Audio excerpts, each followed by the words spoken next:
up in Westfield, and it's fascinating to me because I know that today is the opening day for practice for the Colts, and there is certainly a crowd here that would represent and reflect exactly that.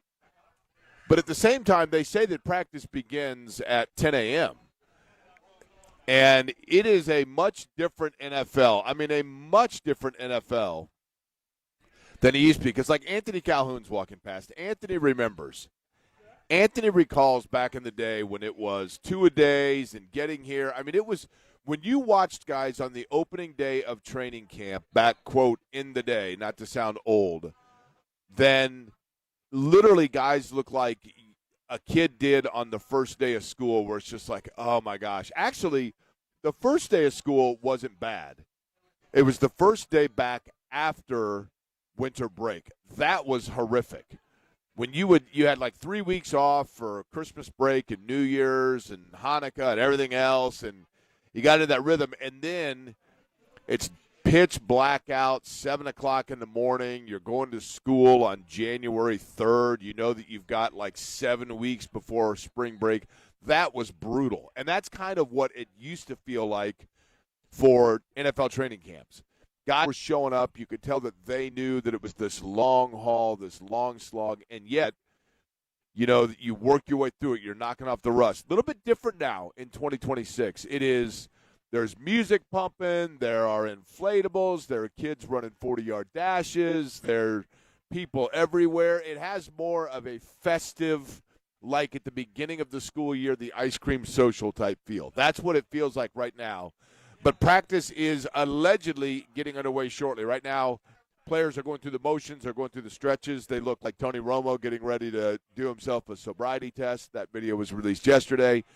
But here we are. Attention now moving its way towards the practice fields. Colts getting underway for training camp 2026 at Grand Park in Westfield. Good morning to you. My name is Jake Query. Eddie Garrison, the other voice you will hear on this program. It is Query and Company on 93.5 and 107.5 The Fan. And the epicenter of attention today will certainly be around this Colts training camp and how they look, how Daniel Jones looks. I mean, that's obviously a big question mark. You know, Alec Pierce will not be out on the practice field, but I've heard, you know, there are people that say, like, no, I'm telling you, like, he still has a limp.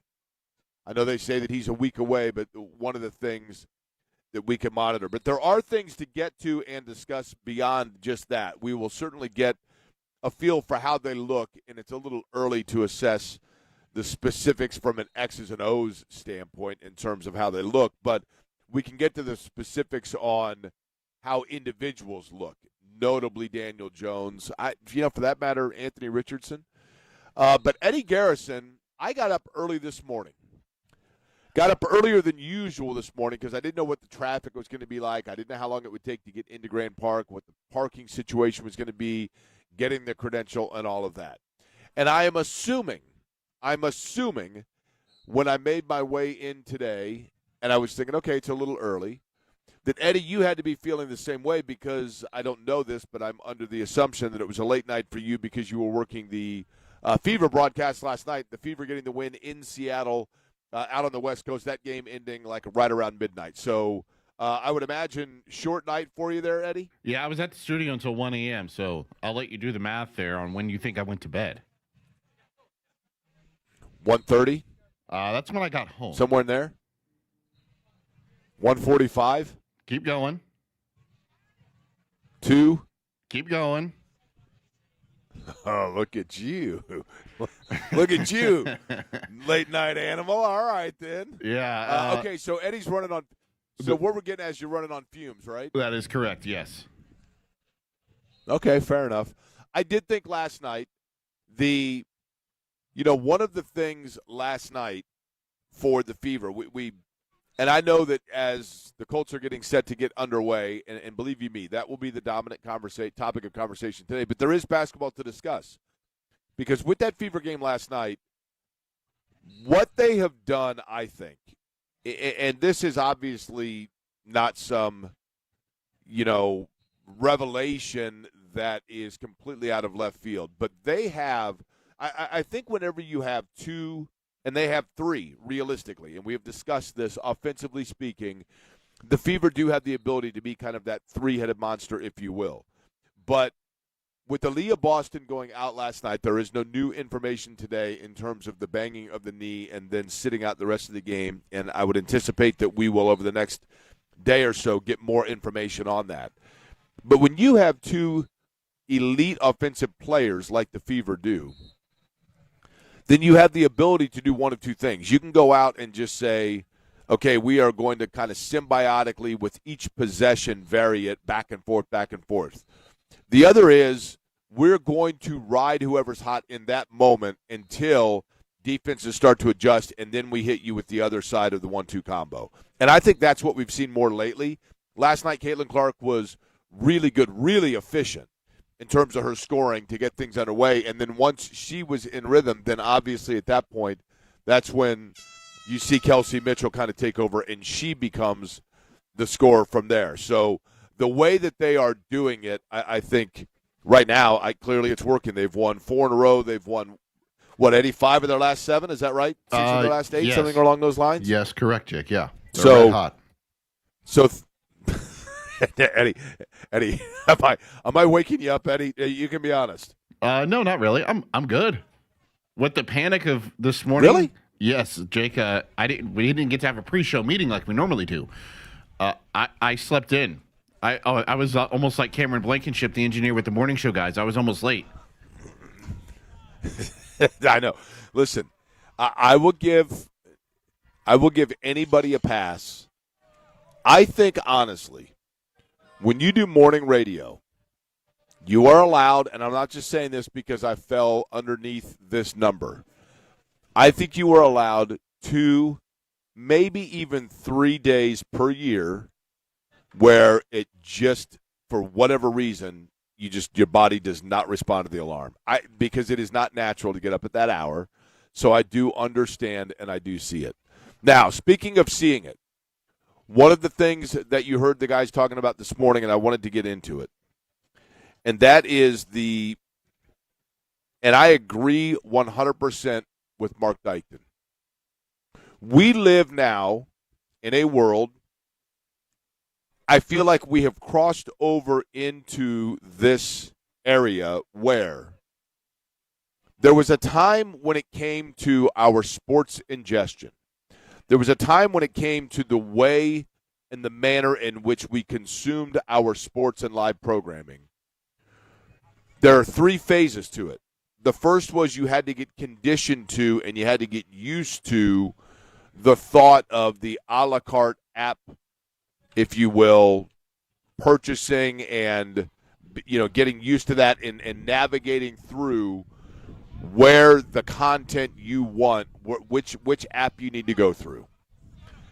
Getting used to that at first became really, there was a condition to that of you were forced to just kind of understand that this is where we were in terms of the entertainment in this country and the ingestion of it, and it's time to get on board or get left behind. And I think that was probably, I would say 5 years ago. 5 to 6 years ago is when we really started to get introduced to, and I know that apps had been around and viewing and all of those things. But, I can recall going to an IndyCar event, I think it was in 2018 or 2019, and flying to the event and being on the airplane and watching the New York Jets and the Buffalo Bills and watching that game via Twitter. And the NFL Network was streaming the game live on Twitter, and that was a novel concept. And obviously that was a test balloon. We will see whether or not this is something, A, that we can, from a broadband standpoint, do, and B, whether or not people will warm up to it. And then there was, I can't remember which fight it was. It was one of the Mike Tyson early fights. Might have been Mike Tyson and Jake Paul, one of those that was going to be streamed live, I think, on Netflix. And everybody was complaining because it kept buffering itself. And, people like, oh, my gosh, they better get used to this, and this is a disaster. Those were all the things that needed to be worked out.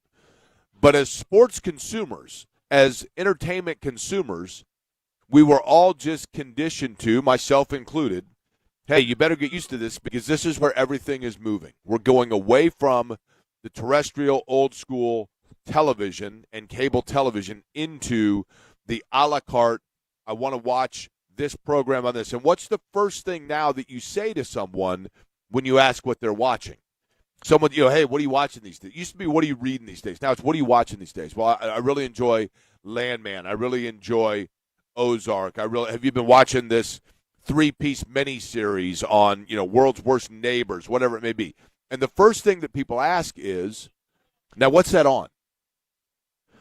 And no longer is it what's that on because you just pick it up and you push in that number on your television. It is, which app do I need to subscribe to? And that was that became so normalized amongst our lexicon as a culture that it just became an expense that was the same as, okay, I've got my power bill, I've got my grocery bill, I've got my gas bill, and I've got my apps bill. It literally became that part of who we are. And then people started to figure out, well, I'll do the trial balloon for 3 months and watch all the shows, binge watch it, then drop off and just cycle that through as well. But when you hear the news today from Awful Announcing, and I heard Kevin mention it, and he is correct, Awful Announcing is, at first it began as a website that just kind of critiqued and made fun of different media things. Now it's become a pretty reputable place that just oversees and spells out the landscape of the media business. And the report today that the Pacers are amongst a handful of teams, I think actually it was a little over a dozen teams within the NBA that could be partnering with DAZN, is how it's pronounced, DAZN, which is an app, a viewing app of different things, different more niche sports. But they may be carrying the NBA, including the Pacers. Now, the price as the article, and then when you go into the zone and look at it, the price of that would be $249 annually or $24.99 per month. And if you want to do just a few months, $35.99 per month or $34.99 per month. 3 years ago, I think you somewhat could have gotten away with that because people just became conditioned into, well, this is the way it's going to be now. These apps, this is what I've got to do, and just tack that on to another app that I have.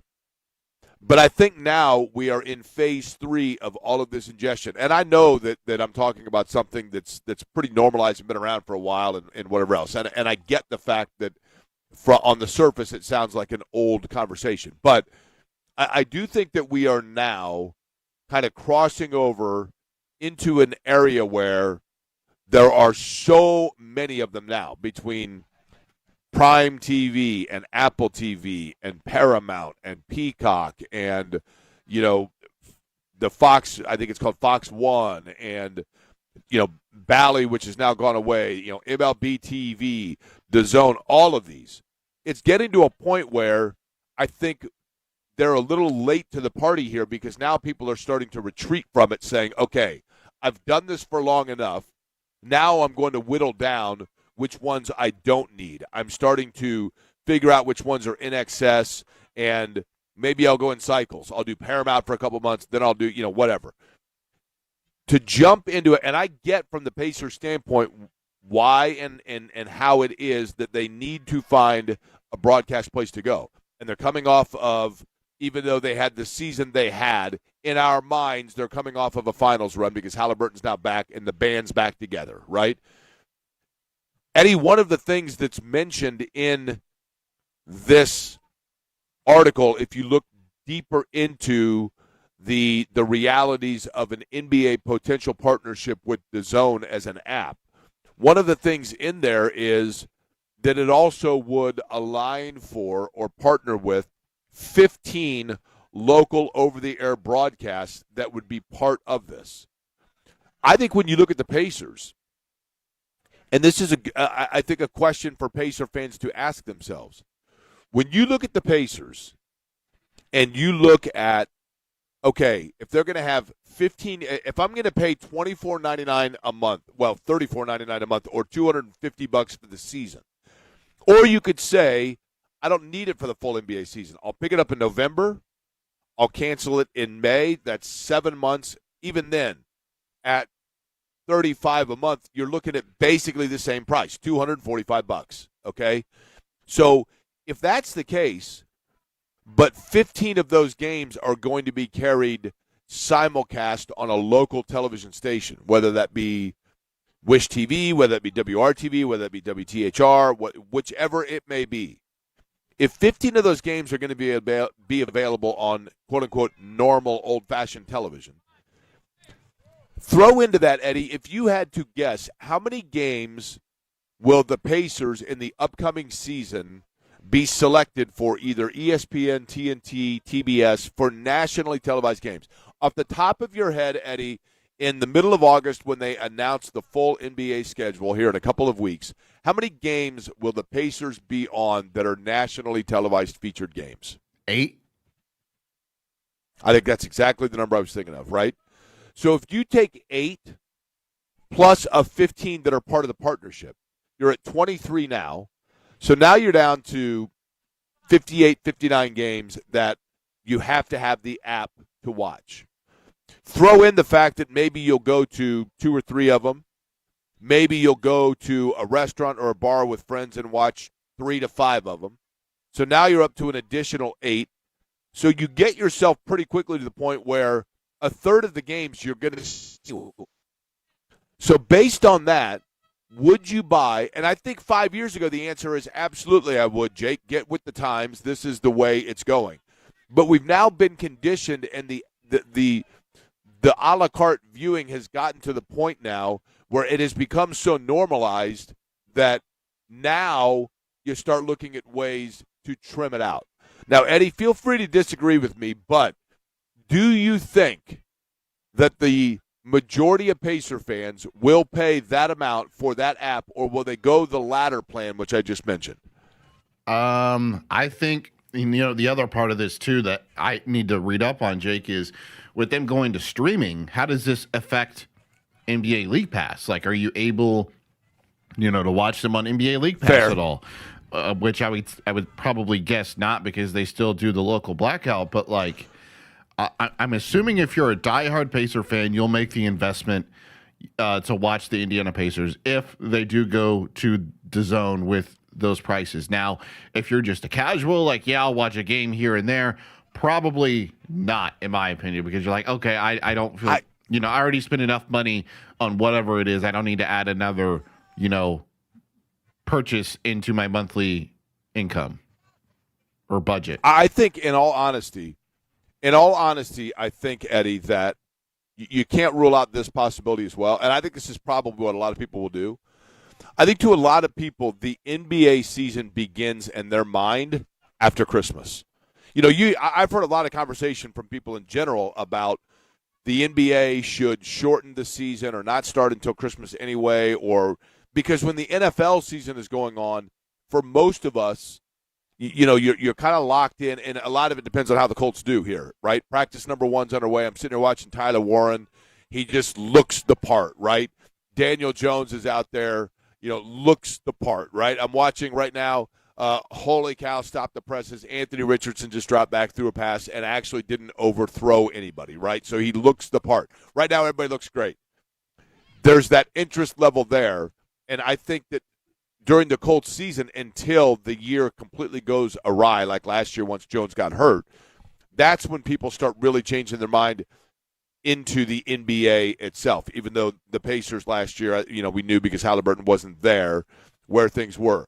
But I think there are a lot of people that may just wait and say, you know what, I'll do instead of buying the whole season, I'll buy the month to month. And I'll buy the month to month, and in doing so, I'll wait until, say, November, December, and then I get it going. I think that's probably the more realistic game plan. Colts are working out right now. They just got underway probably about 10 minutes ago or so, and basically they are doing, just to my left here at Grand Park on an absolutely beautiful day, they're doing pretty much what you would assume right now. Now, the field, to set the scene for you, the practice field there are two different practice fields here. And the one that is to my left, I am watching right now, basically the receivers. And when I say the receivers, there's a lot of opportunity. If you are a guy that is hoping to break into the NFL at the receiving spot, this is the place you want to be, because Alec Pierce is obviously hurt. Michael Pittman is obviously in Pittsburgh. Josh Downs is out there. Ashton Doolin is out there. But there are plenty of opportunities for other guys to step in and at least in the short term here, show what they can do. Now, as I'm watching the quarterbacks that are working out, I think I lied earlier. I don't see Anthony Richardson. No, I do see Anthony Richardson. Richardson's there. Jones is there.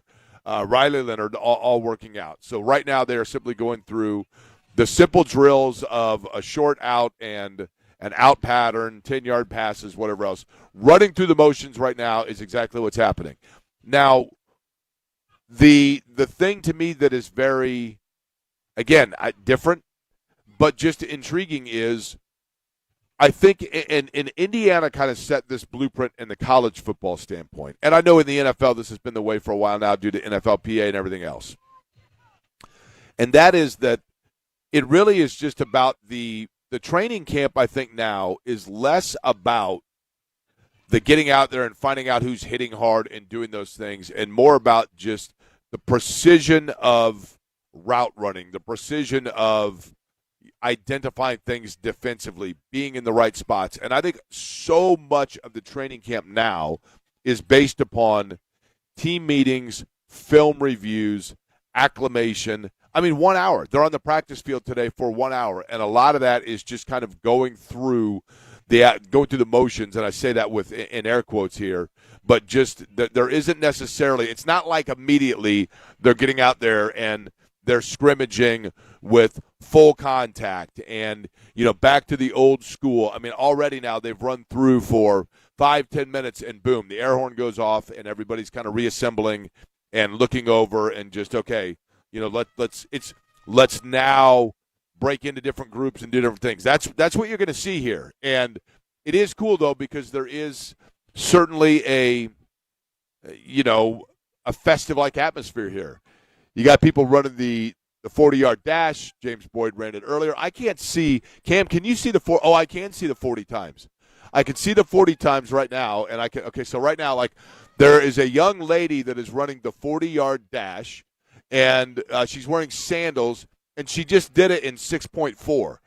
Now, that's kind of an indictment on James Boyd. James Boyd in his 5.5, and this girl was inside a second of that, and she probably, a young lady, 35, 40 years old, sandals, carrying a kid with her, and she does it in that, only a second more than James Boyd.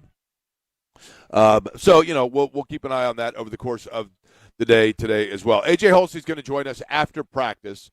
He is intriguing for certain. A guy that maybe doesn't have the range in terms of his speed that you would like to see out of a safety in terms of the area that he can cover, but he is not afraid of contact. And, Eddie, he's like you. He's stout. Now, see, I say that A.J. Haulcy's stout, and you don't find that offensive, right? Well, no, you're not calling me stout. I've said before you're stout, and you got offended by it. No, you said I looked like a fire hydrant. That's different. A fire hydrant is stout. A fire hydrant is, okay, how tall are you, Eddie? I am 5'9". Okay. Would you list that as tall? No. I wouldn't list You're that not as short, but either. would you list it as tall? No. Right. You're okay. And you are compact, correct? Sure. Okay. How would you describe a fire hydrant? I don't know. Short?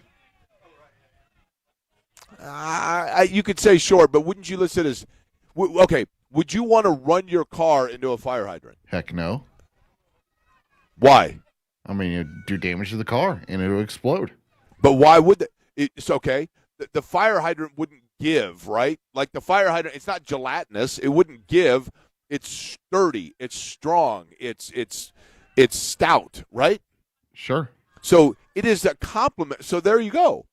So it's a compliment when I call you a fire hydrant. Right? Sure. Okay. Thanks for working with me on this. You're welcome. I'm just saying. But I think that A.J. Haulcy is that kind. And look, I'm hesitant to go here with this because Bob Sanders is one of the most beloved figures in Colts history. And he was it would be totally unfair to label any player in comparison with a guy that was a defensive player of the year and was one of the most, you probably right now, I'm going to guess, I could walk around right now and find a fan here wearing a Bob Sanders jersey. He is one of the most, so that's an unfair comparison in terms of expected production, but in terms of style of play, I think it's similar because a guy that is like muscle on muscle and is not afraid of contact. And that's, to a great extent, that's what you want at the safety position, obviously, is a guy that is not afraid of contact. Now, he is in a unit, within a unit, that I think is one of the strong suits for this team this year, and that is their defensive backfield. We can talk all day long, and we will, over the course of the next 5, when I say 5 days, I mean 3 today, 2 next week, that we're going to be out here and watching over and analyzing things. Going into this training camp, going into it, the 2 areas that seemingly are the deepest for the Colts would be, in my opinion, their offensive line and their defensive backfield. And I have always said, you know my line, cell phone chargers and sunglasses. 2 things that you can never have enough of because something always breaks or you're always losing one of them. And I will give Chris Ballard credit in the fact that 8 years ago once in an interview I asked him, what's the hardest thing about building a roster? And he said at that time the hardest thing for him in building a roster was managing to put together depth. And I think when it comes to the offensive line and when it comes to the defensive backfield, the Colts may not have mainline, immediate, jump-off-the-page superstars, with the exception of Sauce Gardner, perhaps, and Quentin Nelson, who we know is a great player and has been, an absolute pillar on that line, and Ryman's a good player. But they do have depth. I do think that they have the ability and the affordability to maneuver through because you have to count on attrition. It is literally part of the game itself. And that is an area where I think they have the ability of some flexibility. And you have other guys, 2 guys in the defensive backfield that I think are going to be very key in this camp. Hunter Wohler, they were very high on a year ago, got hurt at the safety position. Justin Wally, very high on a year ago, got hurt at the corner position. He was, if you look back and you think back to a year ago right now, he was absolutely kind of the talk of the camp. Justin Wally was, in terms of from the Colts and what they were talking about and the thing that seemingly they were the most, excited about or optimistic over, and that was the way that he was playing and what that could mean for them. And he is one that now is going to get every opportunity. There are a lot of guys going to get every opportunity, but there's a lot of excitement about him. And I think that he, with Kenny Moore II, who is still unsigned, by the way, getting his opportunity to move on. Part of that is because they are very comfortable of where they are in that situation. So plenty to unpack, plenty to observe, and plenty to discuss about the Colts. Joel Erickson going to join me on the show today. We'll get his observations after this practice is over. And theoretically, the practice is already a third of the way complete. But we'll see whether or not they extend it longer today. And then again, A.J. Haulcy, the rookie safety, going to join us after practice today as well. When we come back, what took place last night that was the good and the concerning? And by that I mean what took place up in the Pacific Northwest, and also why Eddie is would you say you're slow on the game today, Eddie? Is that, and it's understandable if you are. Not slow on the game, just I was running late this morning. Really? Yeah. Okay. Well, we're gonna unpack it's not a manic Monday for Eddie, but it's a wacky Wednesday. We'll unpack exactly what his slow to the take It's a theme here at the Fan on this day one of training camp, but it's not for the Colts. We'll unpack all of it. Other side, we return Grand Park in Westfield. You heard the horn right there. It means yet another phase of practice is complete, and it also means we'll be back in just a couple of minutes here. Grand Park, Westfield, 93.5, 107.5, The Fan.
Query and Company on 93.5 and 107.5 The Fan. So let me tell you what I'm picturing today. And it's understandable. Eddie, I'm not in any way, shape, or form here to, throw you under the bus because it's totally understandable. And the understandable reality is the fact that you are basically pulling the double duty. You are the producer for the radio broadcast for the Pacers and Fever. They were on the West Coast. It's not unlike when I do an IndyCar race on the West Coast and then I come back. I mean, that Monday's tough. And so last night you were burning the midnight oil. And then you said you were a little against the clock this morning. Now, I'd like to know, you set your alarm last night for what time here? 8 a.m. Okay, so you set the alarm for 8. Well, I set 2. That was a full reluctant transparency. I set 2. I had the normal 7:30 for days in which no, I run a little behind, Go or ahead. I know I'm going to be running a little behind because I was up late the night before doing Pacers or Fever. Okay. And then I had one set for 8 o'clock as an emergency backup. So so this was smart. So you did now. Does that mean that you had 2 different devices set up, or you on your phone you just had it set for 7:30 and then as well 8? On my phone, I had 2 different alarms set up. So one for 7:30 and then one for 8. Yes. So the 7:30 alarm goes off, then the 8 o'clock alarm goes off, right? And what time exactly did you arrive? What time did you depart your residence this morning? 9:34. Okay, hang on. Let's back this up. Now, you what time did did this? Okay, I'd like if you could please the ding or the buzzer sound here. Okay, to Okay. confirm or negate. I'm going to name the time, and then I want you to tell me if that alarm for you went off. So Okay. if your alarm went off at you ding it or you buzz. Okay, 7:30 a.m. Oh, okay. So you were up at 7:30. Ding or buzz? You were up at 7:30. Okay. So then 8 a.m. The alarm number 2 goes off at 8 a.m. Did the 8 o'clock alarm sound? Oh, so the 8 o'clock did not sound. So the 7:30 alarm went off, and then you, in your slumber and in your Seattle purple haze, I would assume at that point, then turned off all alarms. Is this an accurate assessment of what took place? I don't know. I don't remember the 8 a.m. alarm going off. Okay. They're like, there's a chance I had gone back to sleep and I was in a state of slumber, like you put it, and I just turned it off on my own without realizing it. I have no idea. So then, at what time did you finally then awaken, see the clock, and realize that you were up against it? When did that panic set in where you had like that recurring dream that I've had for 35 years that I was in college and I'm at my final and I forgot to show up and whatever else? When did that reality kick in for you? There's a very good chance, Jake, that I would still be asleep until 10 o'clock and I would just be getting to the studio had my dog not woken up because somebody nearby had an Amazon package delivery at their house. And the Amazon driver has so frequently visited Casa de Eddie and Olivia that anytime there's a UPS or Amazon delivery driver, he goes absolutely bonkers. So he went nuts because of an Amazon delivery driver that was like a couple of houses down, and it woke me up at precisely 9:30. I look at my phone, and I literally yell, "Oh, bleep." I didn't say bleep. There was another word that I just can't say. So 9:30, you woke up? Yes. Okay. So you woke up an hour and 10 minutes ago, but you live how far from the station? 18, 20 minutes. Okay. So may I ask, do you have on the YouTube right now, by any chance, Eddie, do you happen to have the camera on you this morning? I do not. You are or are not wearing a baseball hat today? No hat, Jake. No hat.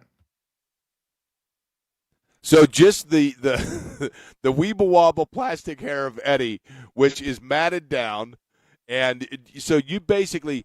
I have always said, Eddie, I take a shower, like multiple showers a day, actually, but I take a shower each morning not because of even necessarily the incredible hygienics that I have or the Swab 2-in-1 men's, which I love in the shower, amongst all of the different routines that I have. But in all honesty, kidding aside, just to wake up. I mean, so I'm assuming that you are not feeling completely awake at this point. Fair? I'm actually doing pretty well. With how much of a rush I had with trying to get out the door to make sure I made it on time, it woke me up. Uh-huh. Do we have, let me ask you this, do we have a backup plan had you not actually made it? And I mention all this and I belabor the point because I think people can relate to it, Eddie. I honestly, we've all been there, right? You've all had that for whatever reason where you're just like, I have no idea what happened. I just went right through it. So, but what is the backup plan? Had you been hung up in traffic? Had something happened? Had you been like I was on Fast Friday, sitting at a stoplight, and all of a sudden, like somebody comes at 100 miles an hour and a 6-car pileup, and thank goodness no one's hurt, but you're delayed a little bit. What's the backup in that situation? Dayton stays late? Yeah, like, hey, Mark, I know it's your show ends at 10 o'clock, and and you've got things to do, but are you able to cover for me here just a little bit, please, so I can make it in? Okay, fair enough. Last night, the reason why Eddie is, and I understand it, a little bit groggy is because of the late night for the fever. And I thought, to go back to that point, The Fever offensively what you are seeing here is essentially historic in terms of their ability to score and score in bunches, and to do so when you have an offensively gifted player like Caitlin Clark that not only can score, but the facilitation that she does. And I thought last night she was extremely efficient. What you're seeing now is there is still obviously some, and I think Stephanie White would tell you this, one of the things that they really want to shore up is, in fact, just their overall defensive effort. And sometimes I know this sounds crazy, when you are a team that is extremely offensively, not just efficient, but fast, you're moving fast, you're at fast pace, etc. When that's the case, I think sometimes it's hard to then buckle down, because defensively what you're trying to do is slow people down. So to go from one pace to the other, depending on the end of the floor, can be, I know that sounds weird, but it's a difficult in your mind as a player. I think at times your mentality is one or the other. Either we're going fast-paced, frantic, offensive, pull up from anywhere, and then you lag back defensively, and now it's, okay, intensity to slow things down, speed up, slow down. It can be a challenge. But right now, clearly, defense is one of the things at the outset of the season that Stephanie White really wanted to clamp down on and hammer down on. And at this point, Eddie, I'll be honest, I don't know if I can discern whether or not defensively they are that much better a team, or if just offensively they are playing at such a pace that it is, as a result, taking other teams. The Pacers did this as well as anybody 2 years ago. You play at a pace where you have that offense in a blender and you are bringing it in mass quantity of this deluge of points. It forces teams to try to keep up with you, and that takes them out of sync, and thus your defensive intensity, I'm not going to say it isn't necessary, but your defense comes all of a sudden in the fact that you have just psychologically taken people away from what it is that they want to do and have any sort of cohesion. Does that make sense? Well, yeah, it does, Jake. And it's just like the Cleveland Cavaliers just a couple seasons ago when they were the best team in the Eastern Conference. Like, they called them Cavalanches. And what that was is, like, they would go on these runs of, 15 plus to whatever, and their offense was just doing such a terrific job that it didn't matter what they were doing defensively. And for the Fever, that was the case last night. They go on a big second quarter run, and it results them going up by 20 points. Now they had to endure a comeback from the Seattle Storm there in the second quarter and then again in the third quarter, but they are able to do it again in the fourth quarter by putting away a bad team. And at the end of the day, Jake, as long as they're getting W's, that's what's important, because as you get into the postseason, you're going to rely on these experiences that you had, in the regular season of having to fight through games where you had a lead and you lost, or you're trying to play from behind, or, you're in these neck and neck games throughout. And so far, or as of late, I should say, the Fever have been able to string together wins in that regard. By the way, Eddie, do you happen to have the breaking news sounder?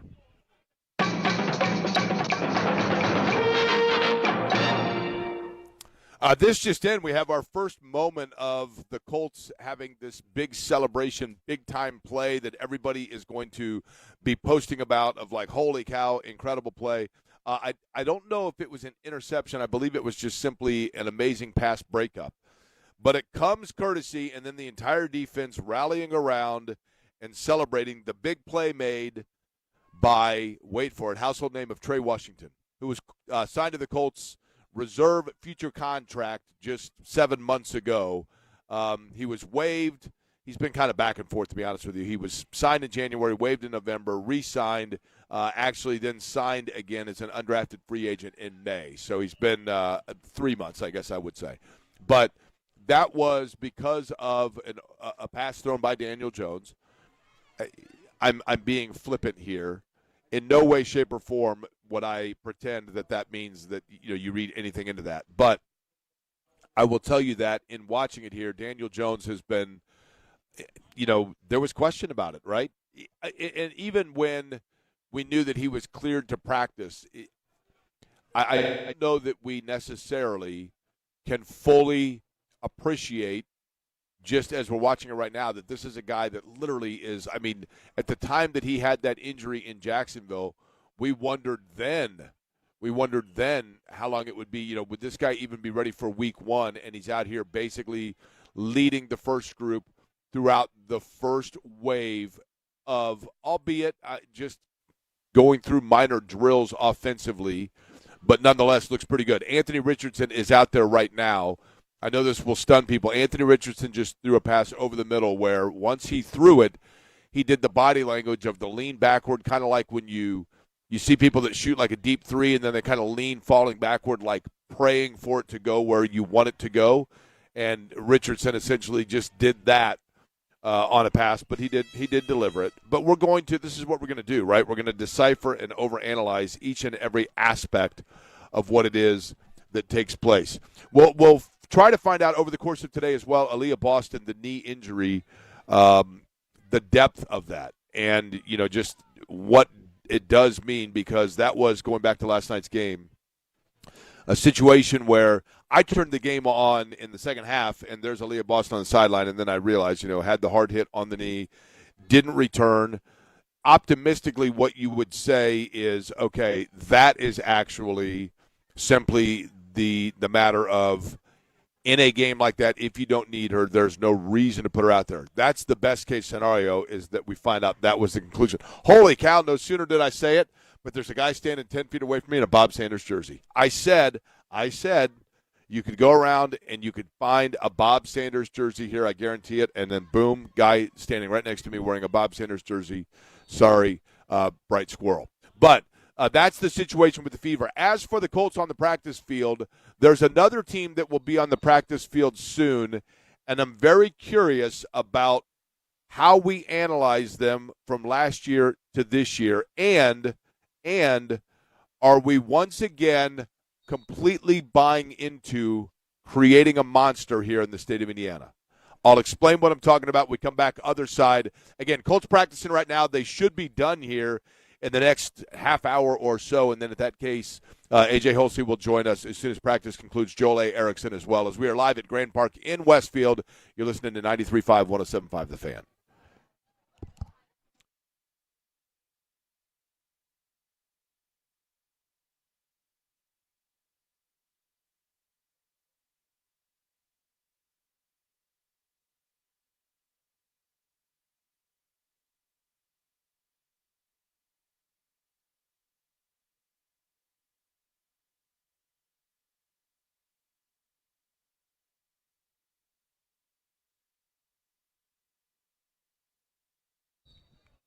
Hey there, Jake Query for Game Day Men's Health. Avon, Carmel, Fishers, Greenwood, the locations. And then, of course, the north side of Indianapolis on North Shadeland for Game Day Men's Health. I love Game Day Men's Health for a number of reasons. Guys, it's designed to get you back in the game.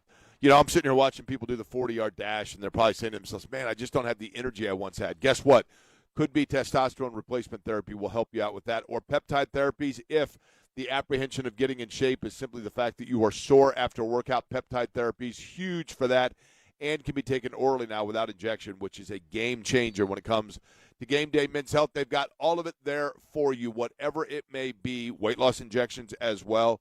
If you simply want to feel that younger version of yourself, that better version of yourself, Game Day Men's Health is designed exactly for that. And they want to come up with a game plan, guys, that is designed for you, not just some generic leaflet of here's what you need to do. No.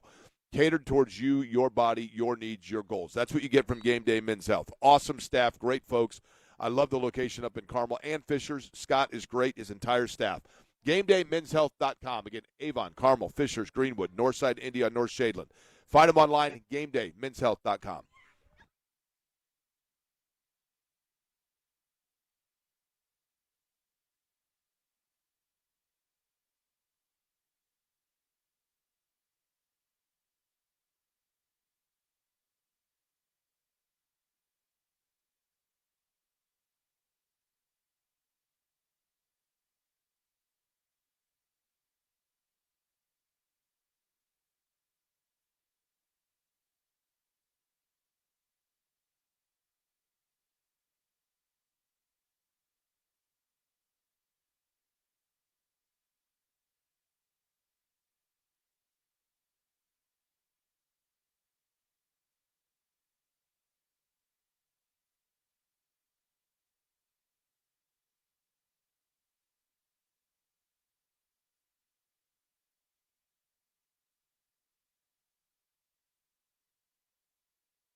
You're listening to Query and Company on 93.5 and 107.5 The Fan. Practice underway here, Grand Park. Practice number 1 for the Colts, the 2026 Colts. And to get you up to speed on what has been taking place, I mean, the reality is, and again, we're flanked here at about, we are basically in the end zone. If you were to think of the football field, we are in the kind of the corner end zone, technically speaking, the northwest corner here of Grand Park. And then a lot of the activity takes place throughout, at least as of right now, from between the 30s, essentially. But I can see the majority of what's going on. And right now, in terms of the starting unit, your typical just running out and mixing up the combination. I mean, there have not been a lot of deep ball attempts, but just kind of routine offensive drills being run right now. They are being shared by the trio that you would anticipate: Daniel Jones, Anthony Richardson, and as well Riley Leonard, overseeing what takes place here. And again, this is still a no-contact situation. So really just a matter of seeing the fluidity and the movement of everybody, and in that capacity, Daniel Jones does look good. There's, and again, I mean, this is not even in any way, shape, or form a percentage of what you would normally have to see at the NFL level, but considering where he has been, it's, from the injury to now, pretty impressive in terms of that recovery time.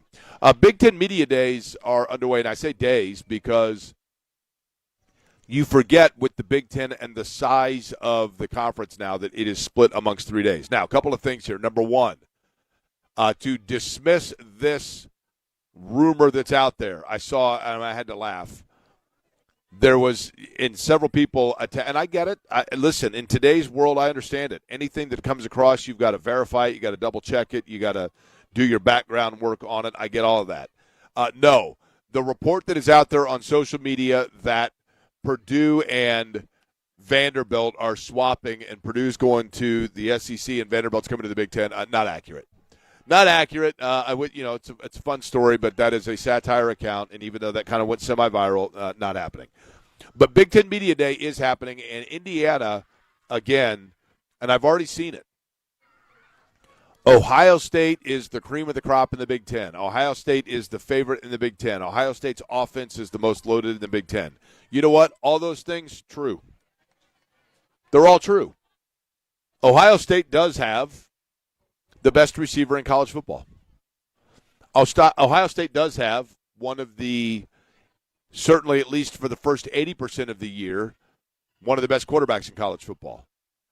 I do think he regressed a bit. Did Julian saying he got exposed a little bit late in the year, but elite player and elite talent around him. Indiana has, and it's amazing to think that Indiana still is the undefeated national champion. It's still bizarre of me to say, but they have one of the leading passers in college football, not returning to them, but returning to the game of college football, and Josh Hoover out of TCU. And there is going to be an adjustment there, offensively speaking, because I don't know that he has the outside the pocket kind of range, if you will, that you had with Mendoza. And I think Fernando Mendoza was so good for them, not just because of his ability to anticipate and extend plays, but also because of literally every time they needed the big play, he bailed them out. Oftentimes, even after he had made a mistake to put them in that situation. But he always delivered on the big play. But is Indiana about to take advantage of exactly what helped create it a year ago? And is Dr. Frankenstein's monster about to come out of the lab the same as a year ago, or is the chemistry of it different? We'll get into that next, and we'll recap, as it may already be the case that practice is winding up. We'll let you know, and we'll let you hear from those that were on the field and those that observed it once practice does conclude here. Practice number 1, Grand Park up in Westfield, but more on Indiana and the monster being created next.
If you watch the World Cup, then you know that in the World Cup, there's now they call it, Eddie, is it bonus time or extra time? I believe they call it extra time. I want to make sure my soccer vernacular is correct. Extra time. When I'm watching the teams on the pitch, once the clock expires, then you get the extra time. Right now for the Colts practice, it would appear as though they're in the extra time. Now I mentioned that it seemed like they started 5 to 7 minutes late. Seemed like they started 5 to 7 minutes late. And right now they are continuing practice despite the fact that it was supposed to end at 11. So perhaps they're in extra time. I will tell you that if this is indeed extra time and the horn just went off and it looks like everybody's meeting at the middle of the field, this practice just ended. As I'm sitting here watching, I'm looking to my left. Okay, now you're sitting. I see I was standing up to look over to my left, yes. And I looked over to see what looked to be some sort of a pass slant play. Very high rhythm, boom, boom, right? I see the receiver dart across the middle. Ball comes in absolutely on a rope like a laser. Perfectly timed pass. And then an immediate cut, and the receiver gets the ball exactly where it should be when it needs to be there. So I await with anticipation, and I look over to my left to see who it was that delivered the ball, and it was none other than Easton Stick. Anthony Richardson. Oh, darn. Anthony Richardson. Right on the nose, man. Ended the practice with a laser that went right where it needs to be. And so now everybody is on their way out to write about the fact that he looked absolutely outstanding.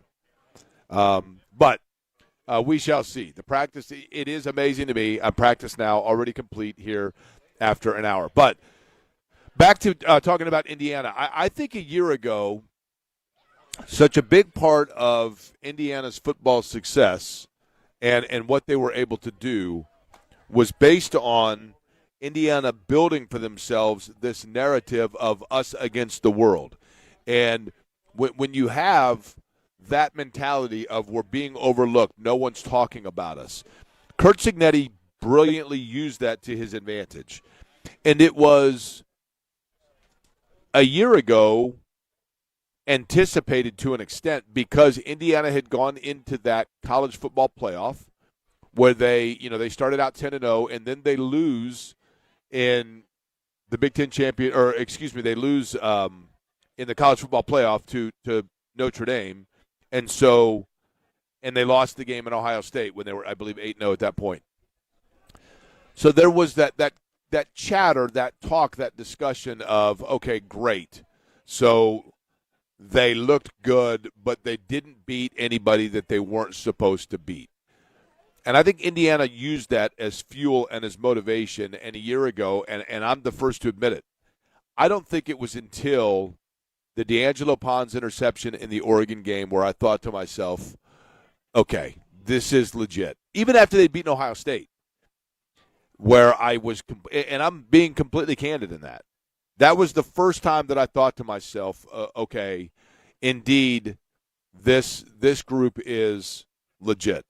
It took and even winning in Eugene.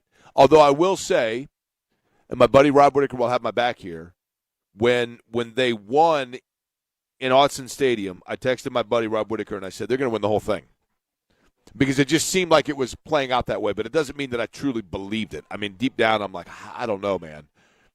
But Indiana was driven by doubters. Indiana was driven by us against the world. Indiana was driven by we are the band of misfits.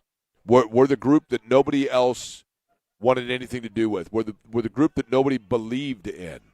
So throughout that, and during the course of navigating through all of that, they, I think, were fueled by it to the point of, you know what, here's what we're going to do, and we're just going to prove everybody wrong. And they did. But now things change because they are the hunted. And yet, everybody from the Big Ten standpoint, from a media standpoint, everybody is essentially creating the same monster by doubting them again. everybody is essentially saying Ohio State, Big Ten Media Days, Ohio State, Oregon, USC is going to be better. Look how good Washington's going to be. And it is crazy to me that you don't hear the regular conversation, the regular chatter. You don't hear it in terms of the nonstop discussion. You don't hear it as much about Indiana.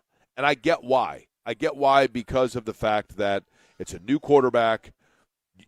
The JMU transfers to a large extent are gone, all of those things. So I get it.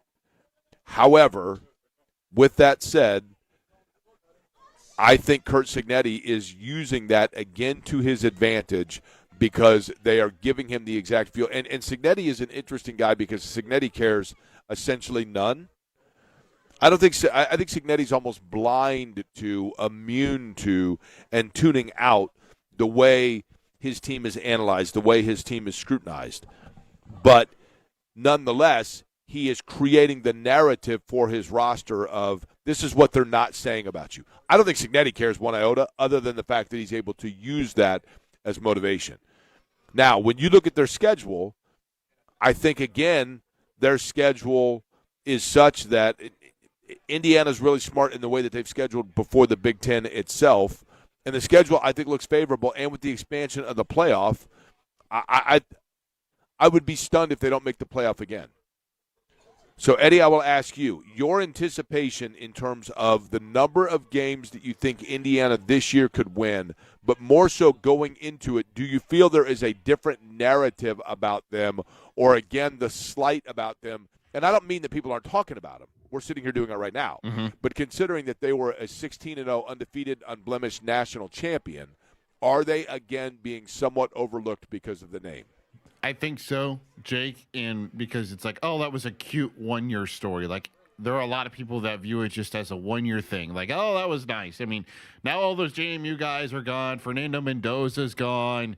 These guys will not be able to replicate the success they had last year. And to kind of go with what you're saying, Jake, whenever you have a coach at the stature in which that Indiana believes they have in Curt Cignetti, and so far that he has proven to be one of the best coaches in college football, anytime you've got him on the sideline, you're going to have a chance to win every single game of every single season. It's like the Nick Saban part, whenever he was in his peak at Alabama before he retired, you could expect them to be at, a dozen wins every single year. And it helps, Jake. I don't want to fall into the category and fall victim to this, like just the non-conference schedule itself. North Texas, Howard, Western Kentucky. Like, those aren't, tough teams by any measure, but you have to play those games in order to get your team ready for the conference schedule. Now, this year, it'll be interesting to see how they fare against the Big Ten opponents because they have Ohio State and Michigan in back-to-back weeks. Last year, when they faced Oregon, and I forget the other tough matchup, Washington maybe, they had a week off between games. So, like, this year you have to do it in consecutive weeks as opposed to last year where you had an extra week to prepare for the opponent. So how they build off of last year's success, how they go into the conference schedule will be a big part that I will be focusing on. Yeah, I think that's fair. The college football to me is very cyclical, and we have seen this. There have been different, like, apparent and quote-unquote obvious, if you will, dynasties awaiting to happen that then didn't necessarily unfold. Now, Alabama, certainly. But I think if you go back, and the reason I say it is because you look at Indiana right now and you say to yourself, Indiana is in a situation here where seemingly it's just this juggernaut, and how does it slow down? How does it stop, if you will? And the answer is, Alabama was able to form this dynasty because Nick Saban had the combination of not just master X's and O's, game preparation, execution, and precision, but in addition to that, he had the ability to get, Alabama didn't even need to recruit. It got to the point where the elite players were recruiting to Alabama, like, hey, I want to go play at Alabama. And so double advantage, and they just didn't make mistakes. It was so rare that they made mistakes. Then Clemson overcomes that mountain, and with Clemson, the same thing took place where they had this recruiting advantage in the fact that they had this unbelievable facility, and it became kind of an it school, and they were playing in the ACC, so a lot of guys looked at it and said, look, I can go there, and I don't have to go through the juggernaut of the SEC. I don't have to play at Tennessee, at Auburn, at Alabama for that matter, or if you are Alabama, at Florida and those places. So Clemson became kind of the it school for a brief period. But then NIL came about, the portal came about, and Clemson got left in the dust. And then, Ohio State obviously was still Ohio State, but yet Ryan Day offensively in the way that he was coaching. In other words, each team had its own restriction, its own pull of the reins to bring it back a little bit before it could form dynasty. And when I look at Indiana, I'm not saying Indiana is on the precipice of dynasty, but what they built and what they did a year ago, yes, they lost the best player in college football who had one of the most amazing seasons we've seen. But having said that, the ingredients are still there at the foundation for Indiana, that there are no reins being pulled, because it starts with the fact of preparation. And the ultimate compliment on anything is that when you are so prepared and so precise that there is the assumption that means that there has to be something nefarious going on. And that has been the case with Indiana. They are so prepared. You've heard the allegations. I've seen them as well. I have no idea if they're founded or unfounded. But, the stories of Indiana was hacking into the cloud of Oregon's offensive coordinator, or Indiana was using AI, which in that case, I mean, you'd be a fool not to. But very clearly, if you look at Ohio State, Oregon, the games that they played, Indiana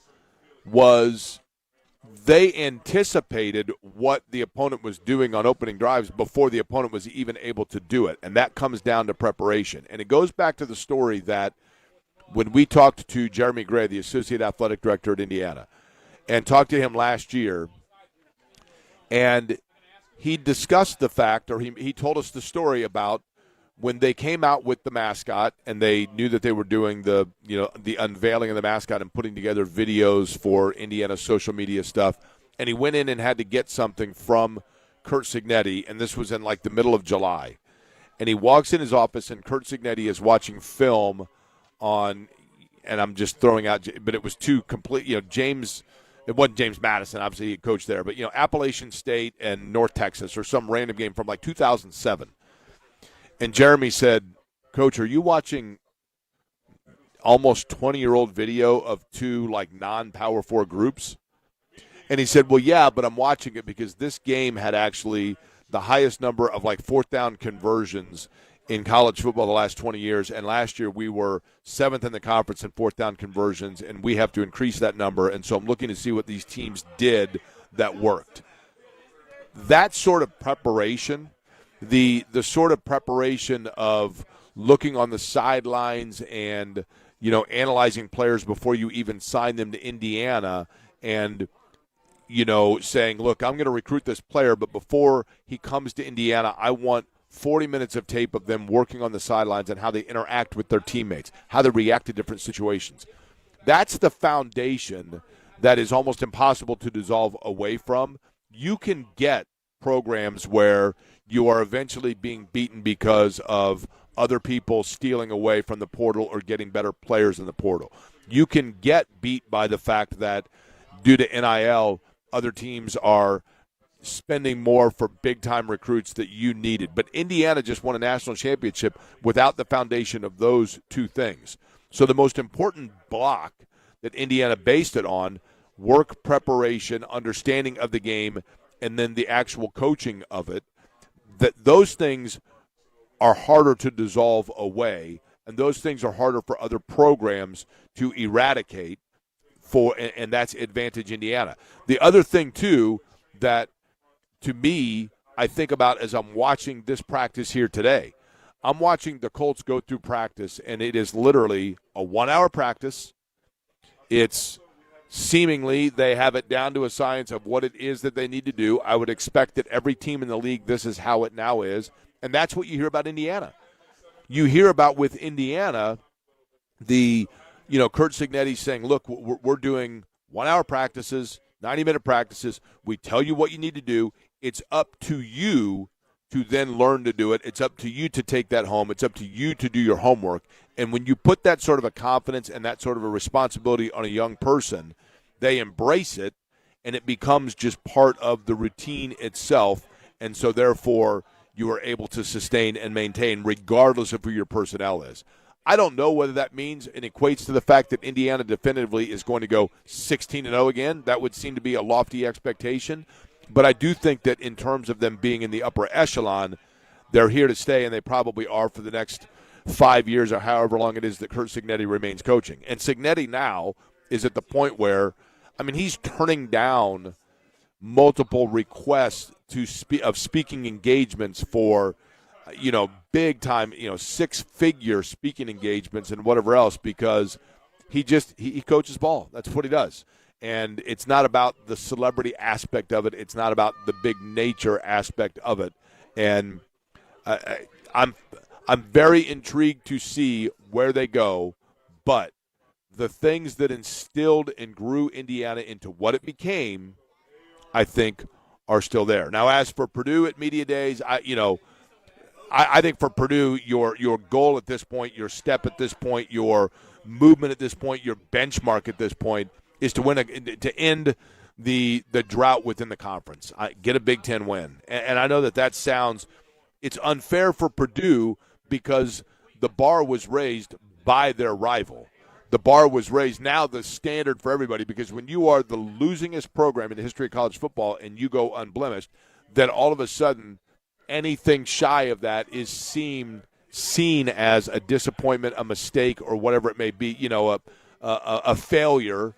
Well, Indiana did this. Why aren't you? Well, if Purdue goes 4-9, that actually is progress. It's like Giannis said that time in a famous press conference of every season is not going to end with a championship. There are seasons that are going to end where it is simply about a learning process, right? And that is the actual key towards it. One program that actually knows a little bit about winning national titles, being a custom, is, of course, LSU. That is the school that produced the guy that – and I said this.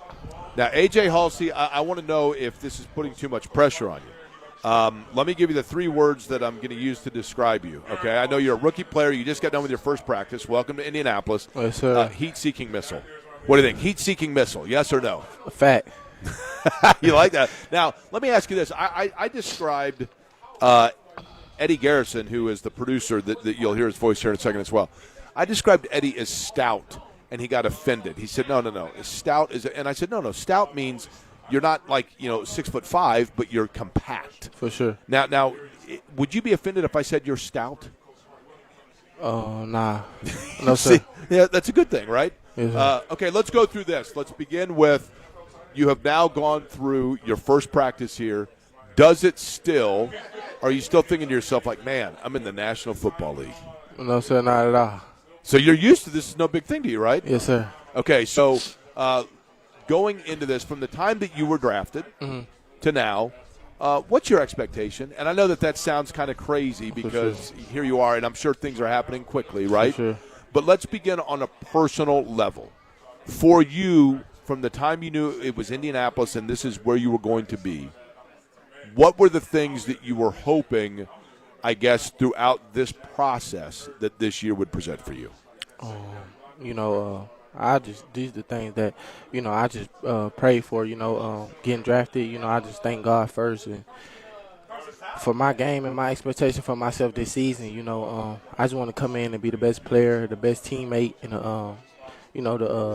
the young guy that everyone could depend on. I want to come in here and prove to myself and to the coaches that this is where I belong, and I could do it on a very high level. And I just want to just prove to everyone, like, this is me. I'm really Mr. Give Me That. So that's one thing that I want to do. What's your game? My game is being a playmaker, taking the ball away, changing the game, and giving the ball back to our offense so we can score points and we can win games. That's my style of play. How much of, when you are a safety, okay, so you're back there and you're the last line of defense, right? You're the center fielder, so to speak. How much of getting a turnover, getting a play like that, is it instinct or is it preparation of reading tendencies? It's a little bit of both. It's both combined, actually. Getting a play sometimes, you watch the play and you know, okay, they come out in this and it's this much time on the clock, and just different things that you can watch during the week. And also, you got to believe in yourself. You got to believe it, and you got to believe that this the play that's presenting itself, and you watched it, so you kind of know. And so you got to believe in yourself. That's the instincts. When you trust that you seen it and you go get it, that's the instinct part. So like I said, you can watch it 1,000 times and get out there and you can see it and you can second guess. But the instincts come when, okay, I watched it 1,000 times, I see it, okay, now I'm gone. So that's the instinct part about it. You ever watch the TV show Ted Lasso? Or are you familiar with Ted Lasso? No, sir. So in the show itself, the guy's a coach, and he tells his players that you got to be a goldfish. And what he means by that is goldfish has no memory. So if you have a bad play, you got to immediately just like forget about it and move on, right?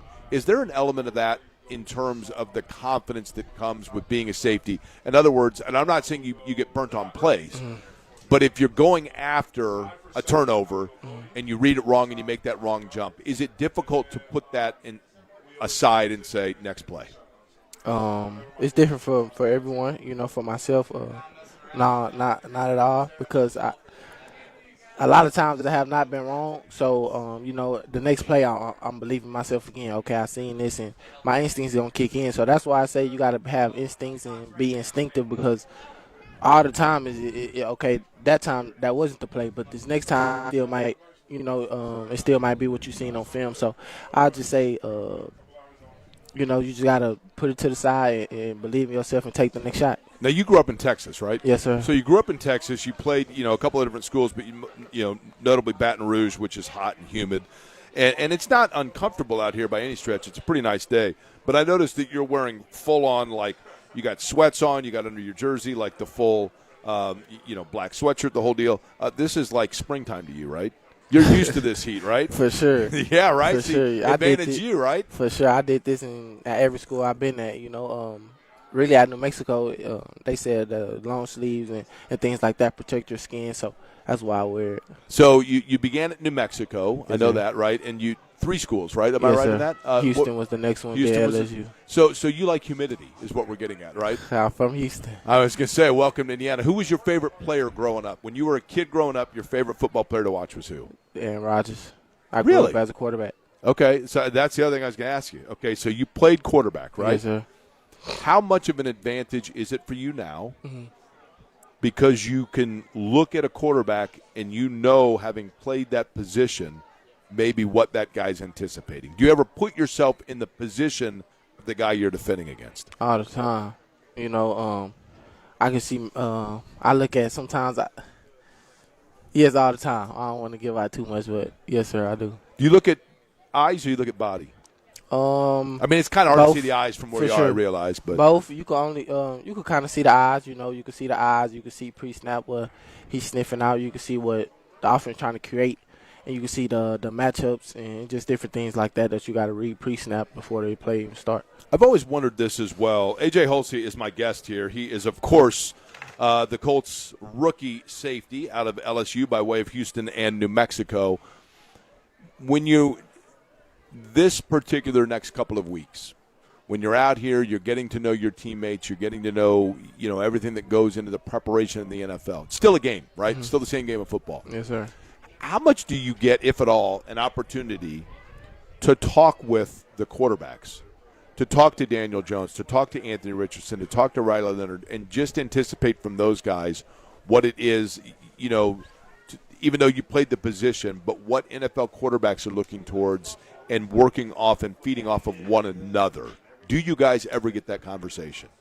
Those are wonderful guys. You know, those guys have been in the facility a lot. So, of course, you could, you could pull up on them anytime, ask them any type of questions, and you know, just try to talk about the game with those guys. And those guys are open to it. So, I just want to say thanks to those guys, and those conversations will be had. You know, not just yet, but those conversations will be had. Who have you gotten to know? I mean, I would imagine new faces all around the place. You guys probably half the time are wearing name tags. I'm being sarcastic, but Just in terms of the routine going into this camp, who are you looking towards? Who are the leaders on this team? It's just all the guys, I look up to all the guys, every guy that been here before me, I think I could learn game from anyone, and I could pick up something different from anyone. So just in my group, Jonathan Owens, J.O., Cam Bynum, just everyone. You guys have a really solid defensive backfield room, don't you? I mean, between the corner, between Sauce Gardner and Justin Wally, Hunter Wooler, yourself. I mean, there's a lot of youth there, but it seems like there's a lot of depth there. Is that fair? Yes, sir. It's a lot of guys that can play back there. And, we just all right here working together, getting each other better. And I think that's the best thing that we got. We got a lot of guys that's going to push each other in order to get each other better. I want to know this. When you were a kid, so you said Aaron Rodgers. So does that mean that you were, a Packers fan? I don't know which version of Aaron Rodgers. I mean, he's lived in a couple places, right? Yeah, it was, sir. right? Was. Okay, so how much, the Colts and Texans, I mean, you'll get a chance to go back home to your hometown and play in that. Did you watch Colts games growing up?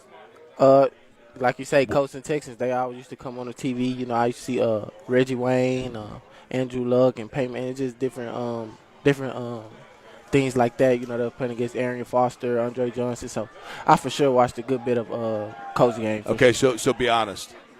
Were you kind of like a combination of nervous and/or excited when you met Reggie Wayne? You don't want to admit it, but come on now. I'm very neutral towards everything. So when I first seen him for the first time, it was it was pretty shocking, to see Reggie Wayne, a guy that you only watched on TV. Right. Then he was so amazing on TV, like you hear his name after every play. So yes, sir. Okay. So I mean, obviously, you have not yet met, I would assume, Peyton Manning, right? No, sir. So if Peyton Manning was here, be honest, would or would not be cool? Nah, I would for sure. It would. Yeah, That's a fact. That's a fact. Okay, so your favorite sport growing up was what? Football. It was football. Some Yes, guys, it's interesting. You'll talk to them and they'll say, "Yeah, I played basketball, I played baseball, I whatever played else." Basketball, but football was why I Were fell in love. you a point guard? Yes, sir. You look like a point guard, right? So the reason I ask that, and I talk to, or I have this discussion a lot with kids, and I'm curious your standpoint on it. At some point, I realized you got to the point where you realized football was probably the path for you, right? Yes, sir. But how much of playing other sports did it help you football-wise in terms of timing, footwork, and et cetera, or did it not? What grade did you last play basketball? 10th grade. Okay, so you played it through high school, right? Yes, sir. I feel like it helped. It helped just on different reads. Of how to steal the ball. How to play the passing lanes. And that translated into my game now. In basketball, like point guard, you find the open person, create the play, and on defense, I was in the passing lane. So now in football, I'm intercepting passes and things like that. So I believe it helps. By the way, when I was in high school, when I was in the 10th grade, the musical group that every one of us listened to was out of Houston, and I'm really old, so you tell me if you're even familiar with them. The Ghetto Boys. Are you familiar with the Ghetto Boys? I heard the name a couple times. They were like Houston. They were legendary Houston rappers. Yep. Legendary Houston rappers. So yep. we all thought we were from like the 5th Ward or the 9th Ward or whatever it was, right? Yes, sir. So your favorite musical artist is who? Clearly not the Ghetto Boys. Yeah, my favorite musical artist is Lil Papa right now currently. Okay. So what about cuisine, your favorite food? Did you get into when you were at LSU? Is it crawfish? Is that what they eat there? Yes, sir. Did you like them? I don't like them. Yes, sir. I've been eating crawfish since I was in Houston. So we eat crawfish in Houston and also Louisiana. So you like them? Yes, sir. Okay. So then I guess the dishes are similar between Houston and New Orleans, right? I mean, they're similar foods in those. Now that you're in Indianapolis, what's the thing that's going to make you feel at home? Whether it be a restaurant you got to find, whether it be like a musical venue, like what is it that's going to make you feel like, okay, I'm used to, because it's going to be cold here in the wintertime, just so you know. So what's going to make you feel at home? I would just say my teammates, just that's a good answer. Them stepping in and being like us creating a brotherhood, when you go away from home for so long, I would just say college and, I went to New Mexico, I went to LSU, so when you're away from home, I feel like the one thing that you miss for real is family. So just this place has been taking me in as a brother and as a family member. That'll be the most important thing and the thing that'll make me feel at home. Does it make it – A.J. Haulcy is my guest here, the Colts rookie safety. Does it make it easier to acclimate because you are away from home? And I know that you like I said, you switch teams and that sort of a thing, but to have to just go in and say, you know what, I'm going to be all football all the time. We're going to, because let's face it, between now and the end of the year, you're going to be in that building a lot. For sure. You're with those guys a lot, right? For sure. Does it feel like the first day of school? Kind of. It kind of does, especially when I first got here. Not today. Saturday, when I first got here, it kind of did when you go to physicals and just things like that. It's like learning your schedule. This your first time at the building, got to figure your way around the building. So it kind of does, yes, sir. What'd you guys do today? Today, before practice or out here at practice? Just at practice itself. I mean, in our practice, what did you guys – what sort of things did you do? We did Andy. We did we worked on a tracking drill. Then we did turnover drills. Then we came out here, had a great team period, had a great 7-on-7 period, and also we had a great special team period. So those were a kind of insight of what we did today. At what point will you start to thirst towards hitting people? As soon as the pads come on, I don't want to be no bad teammate and go out there and try to hit people with no pads on. So as soon as pads come on, I'm ready. Do you – dumb question. Do you seek, when you're playing football, do you seek contact or are you seeking turnovers? I seek the ball. I want the ball. Contact come, I go to contact, but that ball come, I'm going to it. I need the ball. So one of the things – let me read for you or paraphrase for you the scouting report on you coming out of college, okay? Mm-hmm. The scouting report coming out of college for you, and I want you to tell me if you think this is accurate or unfair. Gotcha. Constantly seeks the ball, but range very good in terms of anticipation, but not as fast as others at the position.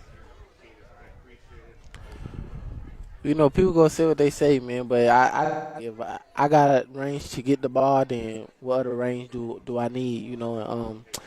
They say not as fast as others. I think they say that just because my size. You'll look at how big I am, and then you'll just automatically write me out. But, it's to be proven that I can go get the ball wherever it's at on the field. So I'm ready to just show them that it ain't nothing slow, ain't nothing like that. I'm ready to go get the ball at any time. Did you ever watch Bob Sanders play? Yes, sir.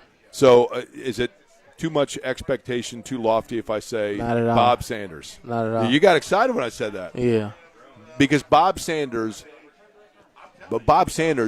that he was a heat-seeking missile, right? For sure. But there was only one speed with him, yeah. Right? So how much, what player at the safety position did you watch growing up or do you replicate when you play? I watched Cam Chancellor, Ed Reed, and just the whole Legion of Boom. Also Ed Reed, though I really like Ed Reed game, because he come up, he hit, and he also back there, he catch interceptions and return them. So I say I like Ed Reed. Ed Reed, by the way, Reggie Wayne's college roommate. Mm. Reggie Wayne, when he was in the position you're in right now as a rookie, Ed Reed was still back at Miami. Reggie Wayne had a pet snake. He put Ed Reed in charge of it. Law was the name. Okay. Gotcha. Reggie Wayne got a text middle of his first week of training camp. Law's dead. Ed Reed was afraid to feed him. So all I got to say is Ed Reed, wonderful player. Don't put him in charge of pet sitting. For okay? sure. There you go. A.J. Haulcy, all right, so what is the expectation for you in conclusion here? Just what do you hope to kind of gain, learn, move forward? This camp will provide to you the opportunity in your mind realistically. I know you're a confident guy. I know you're an excited guy. But realistically, what is the area that you say, I really want to get that shored up when I'm at camp? Just learning everything, learning all the plays just inside out, put in the time to learn it, that's just what I want to conquer this camp, just learning the plays inside out. And so I can be the type of player that I am, communicate of what the offense is doing and not worry about what I'm doing. So how different is it's early for you to know this, but from what you can tell, how different is the NFL game from the college game other than just the overall speed? when I say speed, and not in terms of the players. Like the speed of the players are the same to me, and the speed of the actual running speed is the same. But I say like the speed of the actual game. Like when they first come out of the huddle, you gotta look at X, Y, and Z, and they get lined up pretty quick, and everybody already know what they doing. So you come and you gotta already know what you doing. And right now I'm learning, but I kind of got a glimpse of what I'm doing. I kind of know what I'm doing, but it's still some things that I gotta learn. So I just say like the speed of the actual plays and the actual game. Eddie, I can't recall. Do you guys have Pittsburgh on the schedule this year? Yes, sir. So you're going to get a chance to pick up Aaron Rodgers? For sure. Will you keep the football if you pick up Aaron For Rodgers? sure. Okay. All right. So Aaron Rodgers needs to know that you're on the watch, right? Yeah. You watch him enough, you're anticipating it, right? That's a fact. All right. AJ, I appreciate it, and certainly wish you the best of luck, man. Thank you. Certainly appreciate it, and get some crawfish, right? Get feeling at home. Appreciate For the sure. time. We wish you the best of luck. AJ Haulcy is a safety for the Colts. We come back. Joel Erickson will join us at some point here. We'll recap day number 1, practice number 1 for the Colts at Grand Park here on 93.5 and 107.5 The Fan.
Query and Company on 93.5 and 107.5 The Fan. Comprehensive of this. Thank you to AJ Haulcy, by the way, for joining us. Joel Erickson should be joining us here once everything concludes from a media standpoint. I don't know. James Boyd earlier did the 40-yard dash, and I was watching kids run over here with the clock running, and I thought James had a decent time. He was like 5'5" or 5'6", something like that. And then I saw kids running, and most of them eclipsing like 5'2". So I don't know what that means, but I also find it interesting. I don't know what Kevin and James Boyd, I don't know if they cramp easily, but there are literally like 14 banana peels laying around me. And Kevin's over there eating another one. I mean, like, I don't know what's going on here.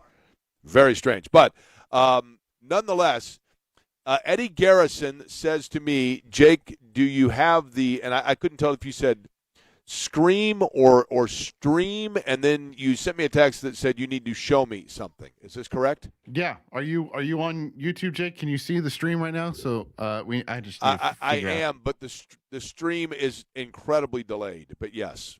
Okay. Well, there's something, or should I say, someone here, and I don't know how to feel. With you? With you? Yeah. He's intruding on my studio. So you have someone. You have someone that is, so thankfully, since I am not in the studio, you have someone there that is with you that has invaded the studio, you said, and I am to look and see who it is. Is this Yes. right? Are As you opposed now- to just yes. them saying hello to me? Yes. Okay, I can see you now. I see you now. But again, it's very delayed. Holy cow, you're like 2 minutes behind. This is concerning. Yes, that's correct. Yes.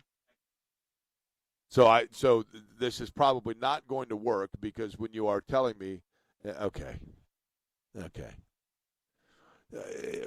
What are we doing here? Like what are we doing here? So I can see. Speaking of stout, okay. So Derek Schultz is in the studio with you. He's got on his little producer. What's going on here? What are we doing? I think Derek was in the building for a meeting. Is that right? Yeah, just work stuff. No big deal. Hi, buddy. Good to see you. Okay. Listen, I know that you had said that you overslept this morning, correct, Eddie? Yeah, I did. Cam, our on-site engineer, overslept this morning, correct? Yeah.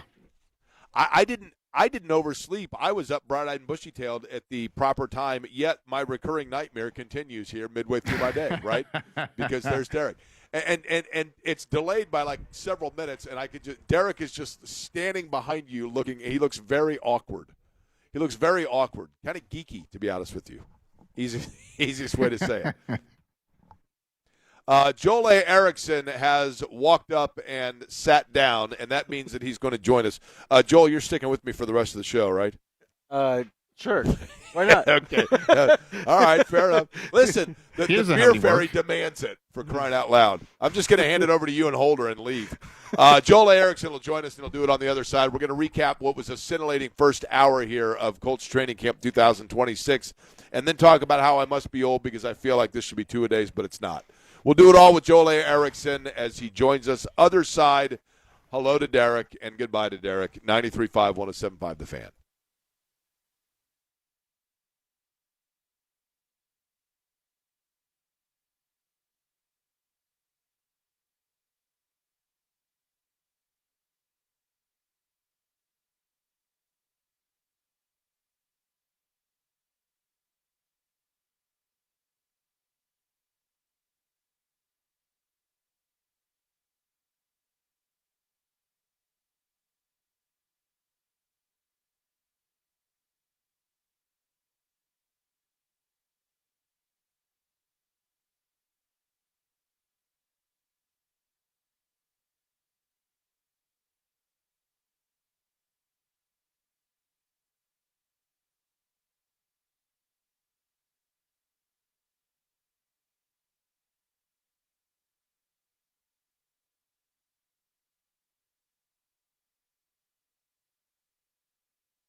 You're listening to Query and Company on 93.5 and 107.5 The Fan.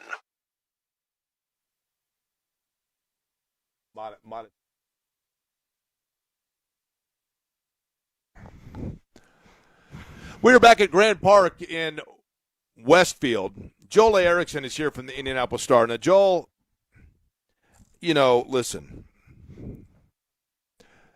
you're my guy in general, right? Because we have, you occasionally charitably laugh at my jokes, which is greatly appreciated, right? I don't think it's charitably. I just like the jokes. No, you like the beer that shows up on the front porch. I like the beer, which contributes to me liking the jokes. That's right. Fair enough.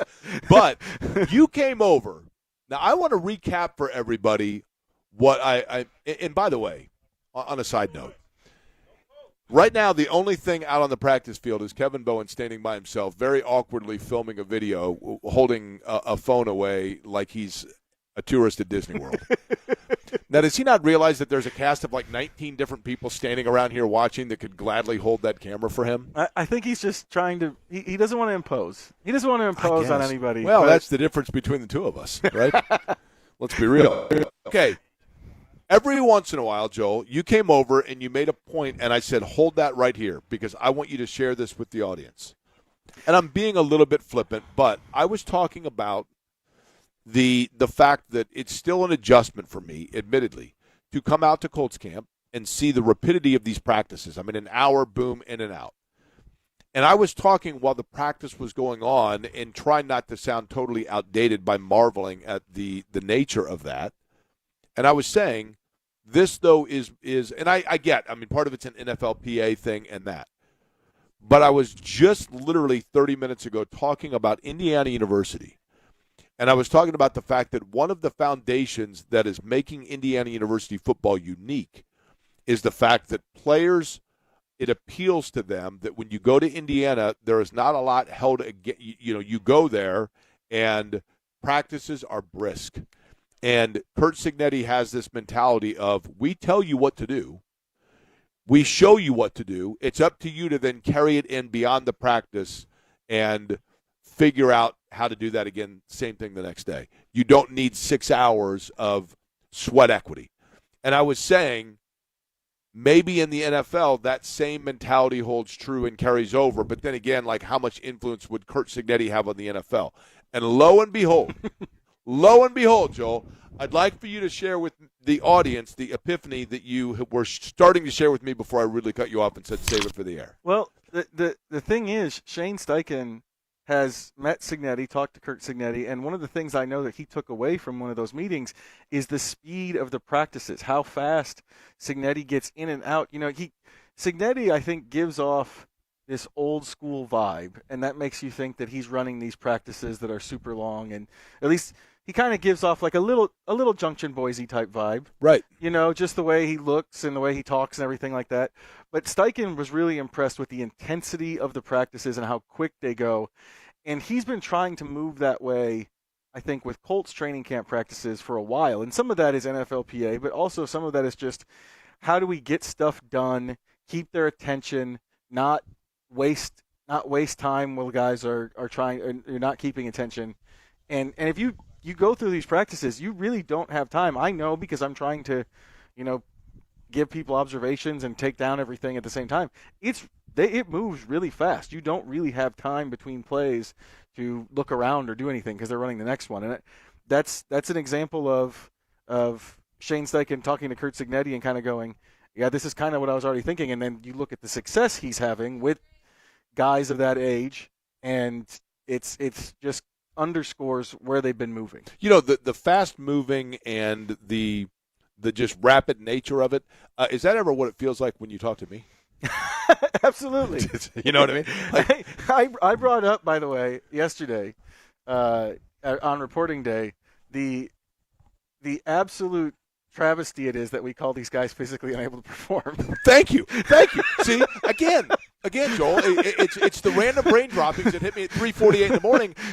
Why not Indiana? Why not Indiana is now a trademark that began as a 3:48 brain dropping. And yes, I believe personally that we're doing an injustice to these fellas in terms of their personal lives by calling them physically unable to perform, right? Poor Alec Pierce. Poor Alec Pierce had to see a press release that said Alec Pierce has been placed on the physically unable to perform list. That's difficult. You don't want your name next to that. OTS. Yeah. Have I shared with you yet OTS? This is Aquariism. Okay, what do we got? On the shelf. On the shelf is great. Right. I'd rather be on the shelf than physically unable to perform. It's better than what I came up with yesterday, which was you're either dead, half dead, wounded, or ouch.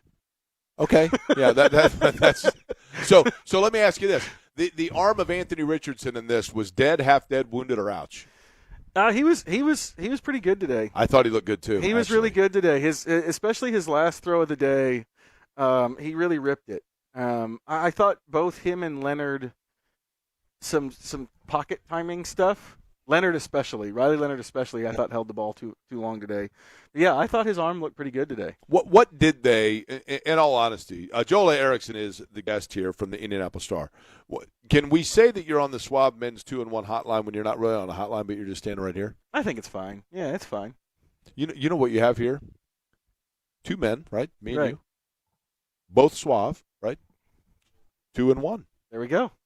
One camera shot, two guys, both suave, boom. There we go. And I'm not going to get awkward and uncomfortable and say that makes it a hot line. I'm just saying we are two suave guys, one camera shot. There we go. So we covered all the bases there.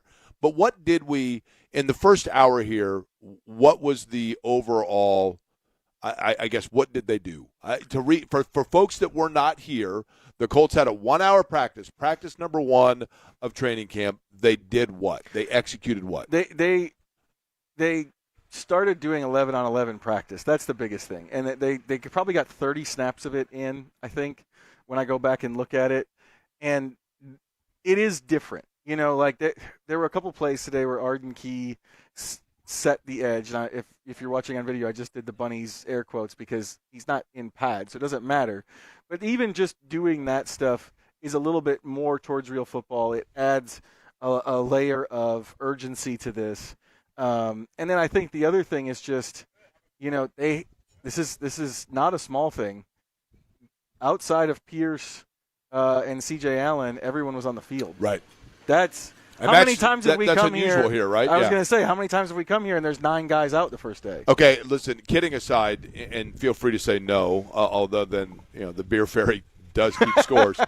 Do you have time to stick around yes, for a I couple do. minutes? All right, yeah, Joel Erickson will join us, and we'll get into who looked good and what we might have learned or not learned. We'll do it on the other side here. It's Query & Company coming to you live from Grand Park, Westfield, Colts Camp, day number 1 on The Fan.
The noon lunch hour is upon us.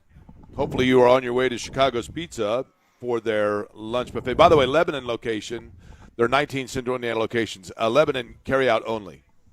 Speedway, great location, but 19 of them across the metro area, 26 statewide for Chicago's Pizza. But good afternoon to you. My name is Jake Query. Eddie Garrison, the other voice you hear on this program, although not today because he overslept and therefore has been out of it and a little slow on the delay. What? Or on the response. See, as I said. But we're at Grand Park here in Westfield. Colts camp day number 1, practice number 1. It was just a little bit over an hour that they practiced today. Joel Erickson from the Indianapolis Star joining me here. So, Joel, let's get to this. We kind of got over the fact that, you know, this is, and I know that this sounds weird to say it this way, but literally and officially it is a, quote, ramp-up period for these teams, correct? Yeah, it's part of the collective bargaining agreement. They've negotiated between it. It's supposed to be you're supposed to give guys time before they get into full practice. We've kind of always had that with, you get a couple days without pads, then you go into pads. But now length of practice is part of it as well. Okay, so it almost seemed to me, I'm not going to say a walkthrough, but it did feel just kind of like a walkthrough, almost as to back to the point you were talking about with, say, Indiana's practices of we're going to show you what it is that we need you to do, and then it's kind of up to you to make sure day 2 you do it better than you did day 1. Is that a fair way of assessing? Yeah, and I think the other thing that we don't see out here that has become very important, especially with this particular Colts coaching staff, is the walkthrough sessions that we don't see are also like that. They're not. It's not a practice. It's not something we have to watch or people can get hurt in. But they do a lot of setting it up. This is what the defense looks like. This is what we're calling. Do you go to the right spot? Same concept. Is it too early to say who looked good, who looked bad? It's too early, but there's a couple things from today that I do think are interesting. And the number one is obvious. It's just Daniel Jones moving. I thought he looked pretty good. He looked pretty darn good. I mean, I think there's still some, and he said when he talked to us that he still has some strength. I think you can see that there's some strength in that calf he needs to get back. But when we saw him in the spring, in June, he was still kind of herky-jerky. It wasn't like smooth when he moved. I mean, he rolled right, he rolled left, he scrambled at one point, and it didn't give me that didn't look like he was pushing off well. It looked pretty good. It looked, they say he's ready to go. He's doing 11 on 11. The next question is, well, what's he going to look like? And he moved around today like I think he would generally try to move around normally. Let me run something past here. Joel Erickson is my guest from the Indianapolis Star. We're at Grand Park in Westfield. Practice has concluded here for today. And I know that we're past the point of going into the psychology of this. But I had another epiphany, okay? Several years ago, I was one of the last people to get an iPhone, okay? I know that's probably shocking. And the reason why is because I'm like this creature of habit, okay? And as a creature of habit, once I develop a chemistry with a product or, whatever it may be, like that's what I'm going with, right? I'm not going to say I'm OCD, but boom, I'm channeled in. The iPhone comes out, and everybody's like, you got to get the iPhone. It can do A, B, C, and D. And I'm like, my phone can do all of those things. But no, you don't understand this. And so the reason I was slow to get it is because even though the iPhone was faster, even though it had more, it was sleeker, I was familiar with the way the phone that I previously owned, it was like I knew exactly where every nuance was, and it vibed with the way that I needed to work things. Last year, I feel like this time of year, Shane Steichen walked in and looked at it and said, I realize that Anthony Richardson is like the iPhone, but I have a way that I need to do things that just automatically I'm comfortable with in terms of the data processing, the way my brain works. And Daniel Jones is more that. The other one might have more bells and whistles, but Daniel Jones more is in step with the way my brain processes it.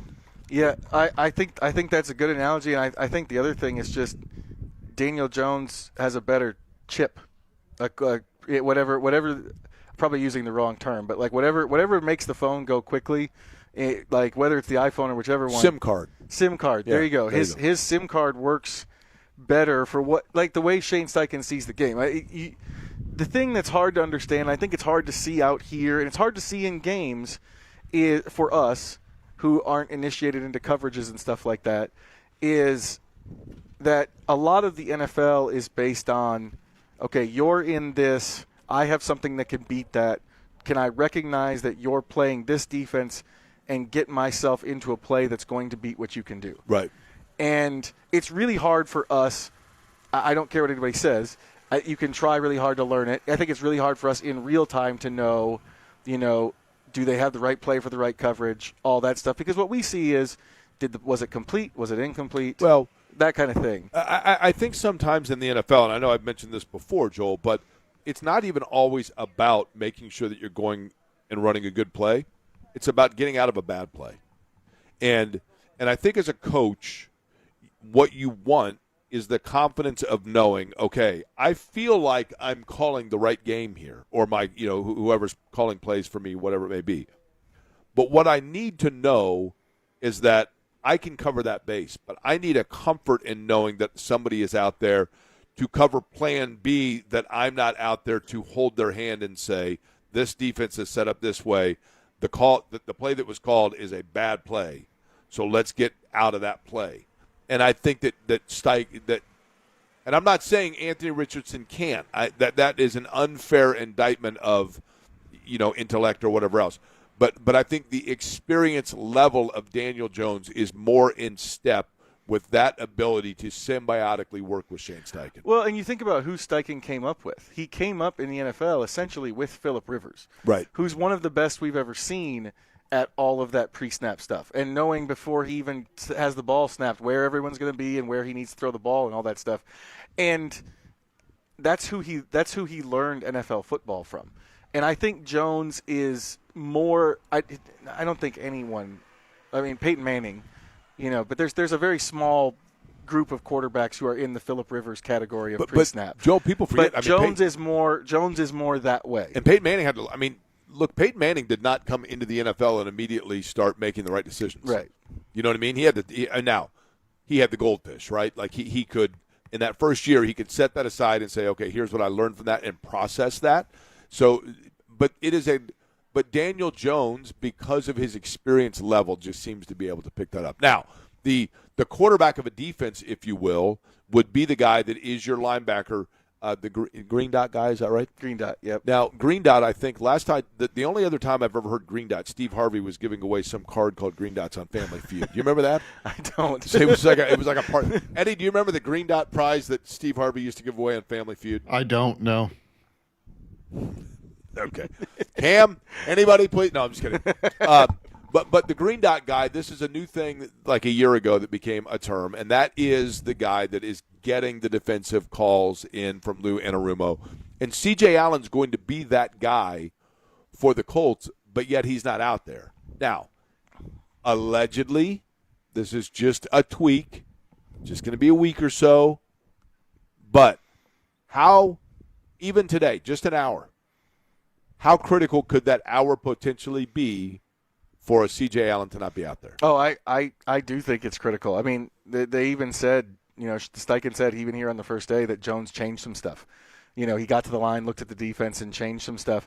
And that part of it, C.J. Allen realizing that the offense is changing something and then maybe making his own check or call or whatever he has to do, like that's what he could get out here. And, they're going to go back in the meeting room and do it, but it's different than doing it at the line of scrimmage while Jones is doing stuff and recognizing what's going on. So I do think that that's a big thing. Anarumo said at one point in the summer that if they don't feel like Allen can do it right away, that they might give it to a safety or something like that. But traditionally, yes, it has been the middle linebacker, and that's his job. And I think that's the biggest thing C.J. Allen is missing with this calf injury is all of the chances in this defense, because it is a complex defense. This is a complex defense, and there are a lot of checks and calls and adjustments, and I think as he needs as much time in that as possible. By the way, I think, and people can't see it here on the camera, did Stephen Holder leave his bag over there? Is that Stephen Holder's bag? Yes, but Because he's down that way. I know, but for a split second, I was thinking that was a Louis Vuitton bag, right? And then I looked closer at it, and actually what that is that if you look closely at that actually is a deer leather that is stretchable. I thought it was Louis Vuitton. That's actually, it says loose venison is what that says on the side of that. It's a similar branding. If you look at it, right, the L and the V on it is very similar. I like that. But Holder's kind of an imposter here is what we're getting at, right? As a Wisconsin native, any and all venison jokes is welcome. Yeah. Now, is it true in Wisconsin? I had a roommate from the Upper Peninsula of Michigan, and when I was in college, I had a roommate from the Upper Peninsula of Michigan, and he went home for a break or whatever and came back, and he said, "I've got some jerky." Oh, yeah. Okay. Venison jerky is... Well, that's what we were hoping for. It wasn't good? A little bit tougher, this jerky. Okay. And I said, "This is not bad, but it's a little tough. Is this venison jerky?" He said, "Oh, no, Excuse me?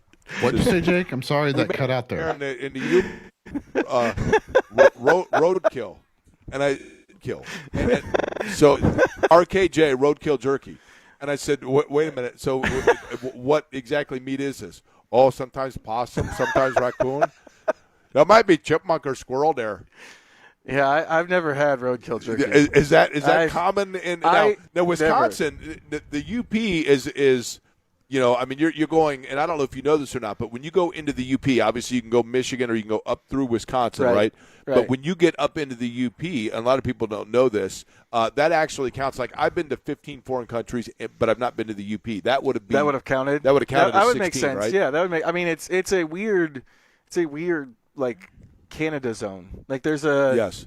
I don't know that Canada claims it either, right? Right, but it's like a a dead zone where you're kind of transitioning into Canada, in the UP there. The roadkill, we never had to worry about that. There's enough deer hunting around me that venison jerky is always plentiful where I'm from. Is it good? Oh yeah. Okay. Well, I wouldn't recommend the roadkill jerky. Yeah, that sounds terrible, to say the least, right? In terms of this camp, give me the unit that, like right now, if you could go, I assume that the Colts right now have retreated Joel Erickson into group meetings, right? Mm-hmm. So the quarterbacks are in one room, the DBs are in one room, the offensive line is in one room. Which room do you think, if you could put a camera in and do like the HBO miniseries following one of the unit meeting rooms of the Indianapolis Colts for this camp, the room that would actually generate the most interest and have the greatest storylines about it would be which room? I want to say defensive line. It's a new coach. I think Marion Hobby is I think he'd be good on. I have a feeling he'd be good on like a Hard Knock setting where you're watching him coach. And also, there's just a lot of unknown there. I think some of these other rooms, you might think the personalities are better, but the hierarchy is kind of established, and so there's not as much drama or conflict. Whereas I think the defensive ends, you don't know who's going to play a lot. Do you remember Elizabeth Taylor? Kind of. The actress? Yeah, she had a Marion Hobby. Just so you know. Just That's so great. You know. Yeah, I mean, I'm just for what it's worth. You know what I mean? That's fantastic. I mean, that's kind of a dated reference, but I can't. I got it. You know what I mean? I think 7 times, maybe something like that. Yeah, it was a lot. That's the thing. You said, "Do you know Elizabeth Taylor?" What I know about Elizabeth Taylor is that she had a lot of husbands.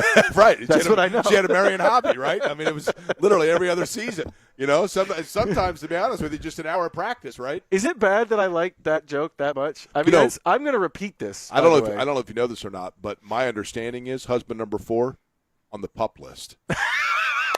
Just so you know, and that did not go well, right? And so that's always should just be on the shelf. If he was on the shelf, he'd have made it, right? You don't want to be on the pup list, right? The last thing you want next to your name is physically unable to perform. That is correct. I saw out here, and it was not long ago, that we were sitting right here in this location, and we were watching, and we saw the bus and the Jonathan Taylor. I mean, it seems like a month ago. I know it was, 3 years ago with the Jonathan Taylor situation. I saw Jonathan Taylor today.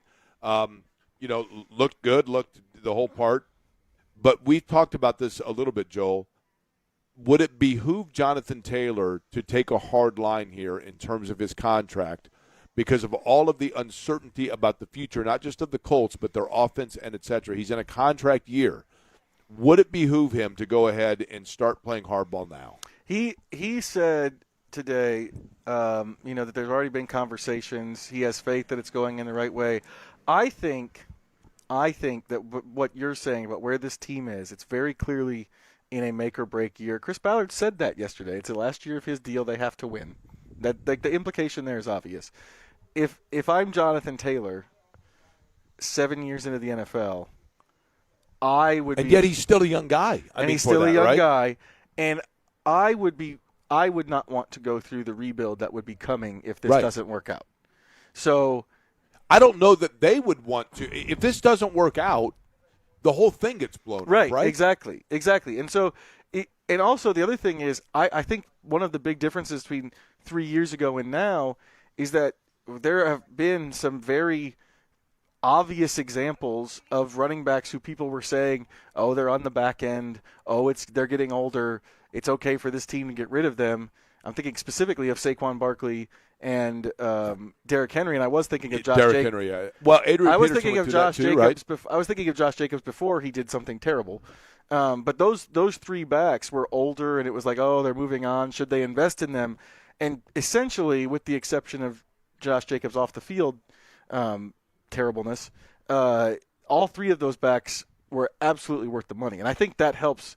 That's changed it, I think, for a player like Jonathan Taylor. Because if he's on the open market next year, I think a team that comes up short this year could see him as a finishing piece. He definitely has value, right? And pay him in a way that I don't think teams were not paying players that way 3 years ago. Right. Because Barkley is a good example. Barkley had to take like a kind of half. We'll give you a little bit extra money from the Giants. And then he went to Philadelphia, and they won a Super Bowl with him as the driving force. They're like, here, we'll give you plenty of money. Yesterday we talked about this, Joel. You watched The Price is Right? A lot when I was younger. Yeah, I mean, when you're homesick from school, you know what Yeah. I mean? So they had there's a game on The Price is Right. We did this yesterday, and it's called the range game. Okay, so the guy's standing there, and they got the price, starting at $1,000 to $2,500, and there's a green plastic placard. And it just slides up, and you got to stop it. And if the price is underneath that green placard, then you win the sofa. Okay, so this year, if that green placard is 4 numbers wide and it's sliding up, and you've got to stop it on the number of wins the Colts get this year, what is the range that you would stop it? What's the ceiling? What's the basement? I think the ceiling is probably 12. If everything goes right. Boy, that's a lot, yeah. And the basement is as low so as you'd go 5 9. So you'd go 9 to 12. Those where you'd stop it. Yeah, I'd probably stop it more like 7 to 10. Okay, I think that's. Yeah, I think I'd probably stop it more 7 to 10. Like the hard part is that they were 8-2 last year, and so that if everything. Here's the thing: literally, if everything goes right, worked their way. When they were 8-2, everything went their way, right? Yeah. And you don't expect that to happen again. But there's that, and that's honestly that's why everything's back with Chris Ballard and Shane Steichen being back here is because, Carly Ursay-Gordon looked at that and said, I just want to see one more. I want to see one more time if they can pull that off for an entire year. Joel, I've gone into a 20-minute soliloquy on this, so I won't bore you with that. I will, on my last breath, still believe that this year, part of why Chris Ballard returned was because Carly Ursay-Gordon just had too much other stuff to evaluate and assess last year, plus the injuries. Mm-hmm. But I don't have time to inventory that right now. I'm going to table that. I'll then get back to it. And now that's this year. Now it's, okay, now I'm going to finite the football aspect of it. And therefore we'll see what happens. Now, that said, if you are Chris Ballard, that green sliding price range, okay, for Chris Ballard's job security, his minimum is what? They need to win how many games for Chris Ballard to feel certain that he gets the extension and comes back? I think they need to win the division title, whatever number of. So 10 or more, probably, right? Probably, yeah. I mean, and then unless if they don't win the division title, if that minimum goes up to 12 and they win a playoff game, and they just happen to be in a division where two teams win 13. And truthfully, the one thing that I'll say about if there is a division where winning a division title is what you need for your job security, winning the AFC South is like being the starting center at the Lollipop Guild, right? I mean, if you look at this league, there are other divisions that are pretty putrid, but the South is. I think Jacksonville's pretty good, but it feels like Houston. If it wasn't going to happen for them a year ago, Houston already has to start tweaking things, and Tennessee's completely out to lunch, right? Yeah, there's opportunity. I think the only division that you'd feel like there's more opportunity is the NFC South, which is, flip a coin on that one. Who's going to win that one? But I think you're right. There's opportunity to win the division. You saw it last year. They were running away with it for a while. We're going to do this real quick then since we're day one of training camp. You ready? Okay. The team this year that nobody talks about, and then all of a sudden, like around Thanksgiving, you're going to go, are they good? I think they're actually pretty good. That's a great question. Last year, it was to an extent, it was Seattle, right? I mean, yeah. All of a sudden, you're like, man, everything's falling into place. I think Seattle might actually be pretty good. Yeah. No one's immediately jumping to my mind. I don't know why. Carolina? Maybe. Although there's kind of some expectation, isn't there? Yeah, maybe Carolina. I don't see New Orleans getting there. It could be the Chargers for the 32nd consecutive year, right? It absolutely could This be is the year of the Chargers, right? It absolutely could be the Chargers. But the Chargers, we've been saying that forever. Denver was kind of that team a year ago. Denver was that team. New England was that team. New England was absolutely New England was that team. Eddie Garrison called that for New England. Stephen Holder said Holder says the Cowboys. I still don't like their defense. I agree with Stephen. Okay. Eddie, do you happen to have the breaking news sounder?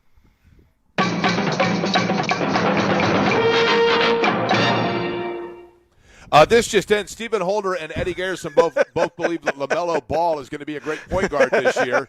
It's the year it happens because the Dallas Cowboys are finally going to break through. So the Dallas Cowboys, look, they do have talent. I mean, there's no doubt about it, but they just can't seem to get out of their own way, I still don't like right? their defense. I still don't like their. Okay. They have such a long way to go on defense. Okay, now how about this? The team that, because of last year, because of the moves they've made, whatever, that there's a lot of expectation that they are going to be hanging around or take the next step, and in fact, they're going to come back down to earth. Oh, that might be the Saints. I might be because I used to cover them. I might be the only There's one. Expectation about the Saints? There is. Down Okay. there is. And Tyler Shuck looked good at the end of the season, and there was some hey, they're moving in the right direction. And I think that there's a chance that they just kind of are the same team again. How about the Bears?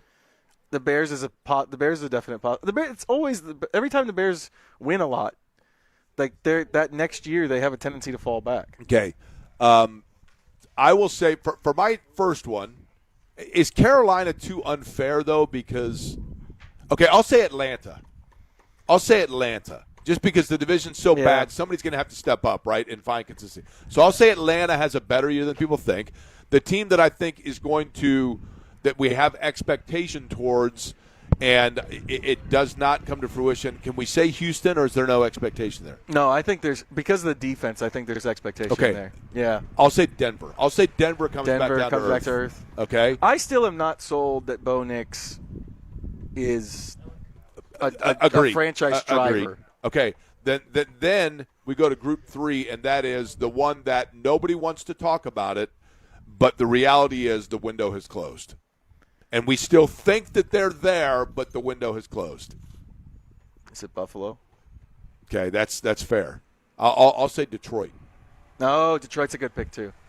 I wish I was wrong because I think everybody would – both those teams. I think everybody would like to see either of those two franchises take that step. Buffalo has a better chance because you have Josh Allen. You have the Colts fans know. They saw it with Andrew Luck. You have the quarterback who can lift you above what you are. But, man, firing McDermott just to hire the offensive coordinator and that being the big catalyst for change, to me feels like one of those things that's just not going to end up working the same way.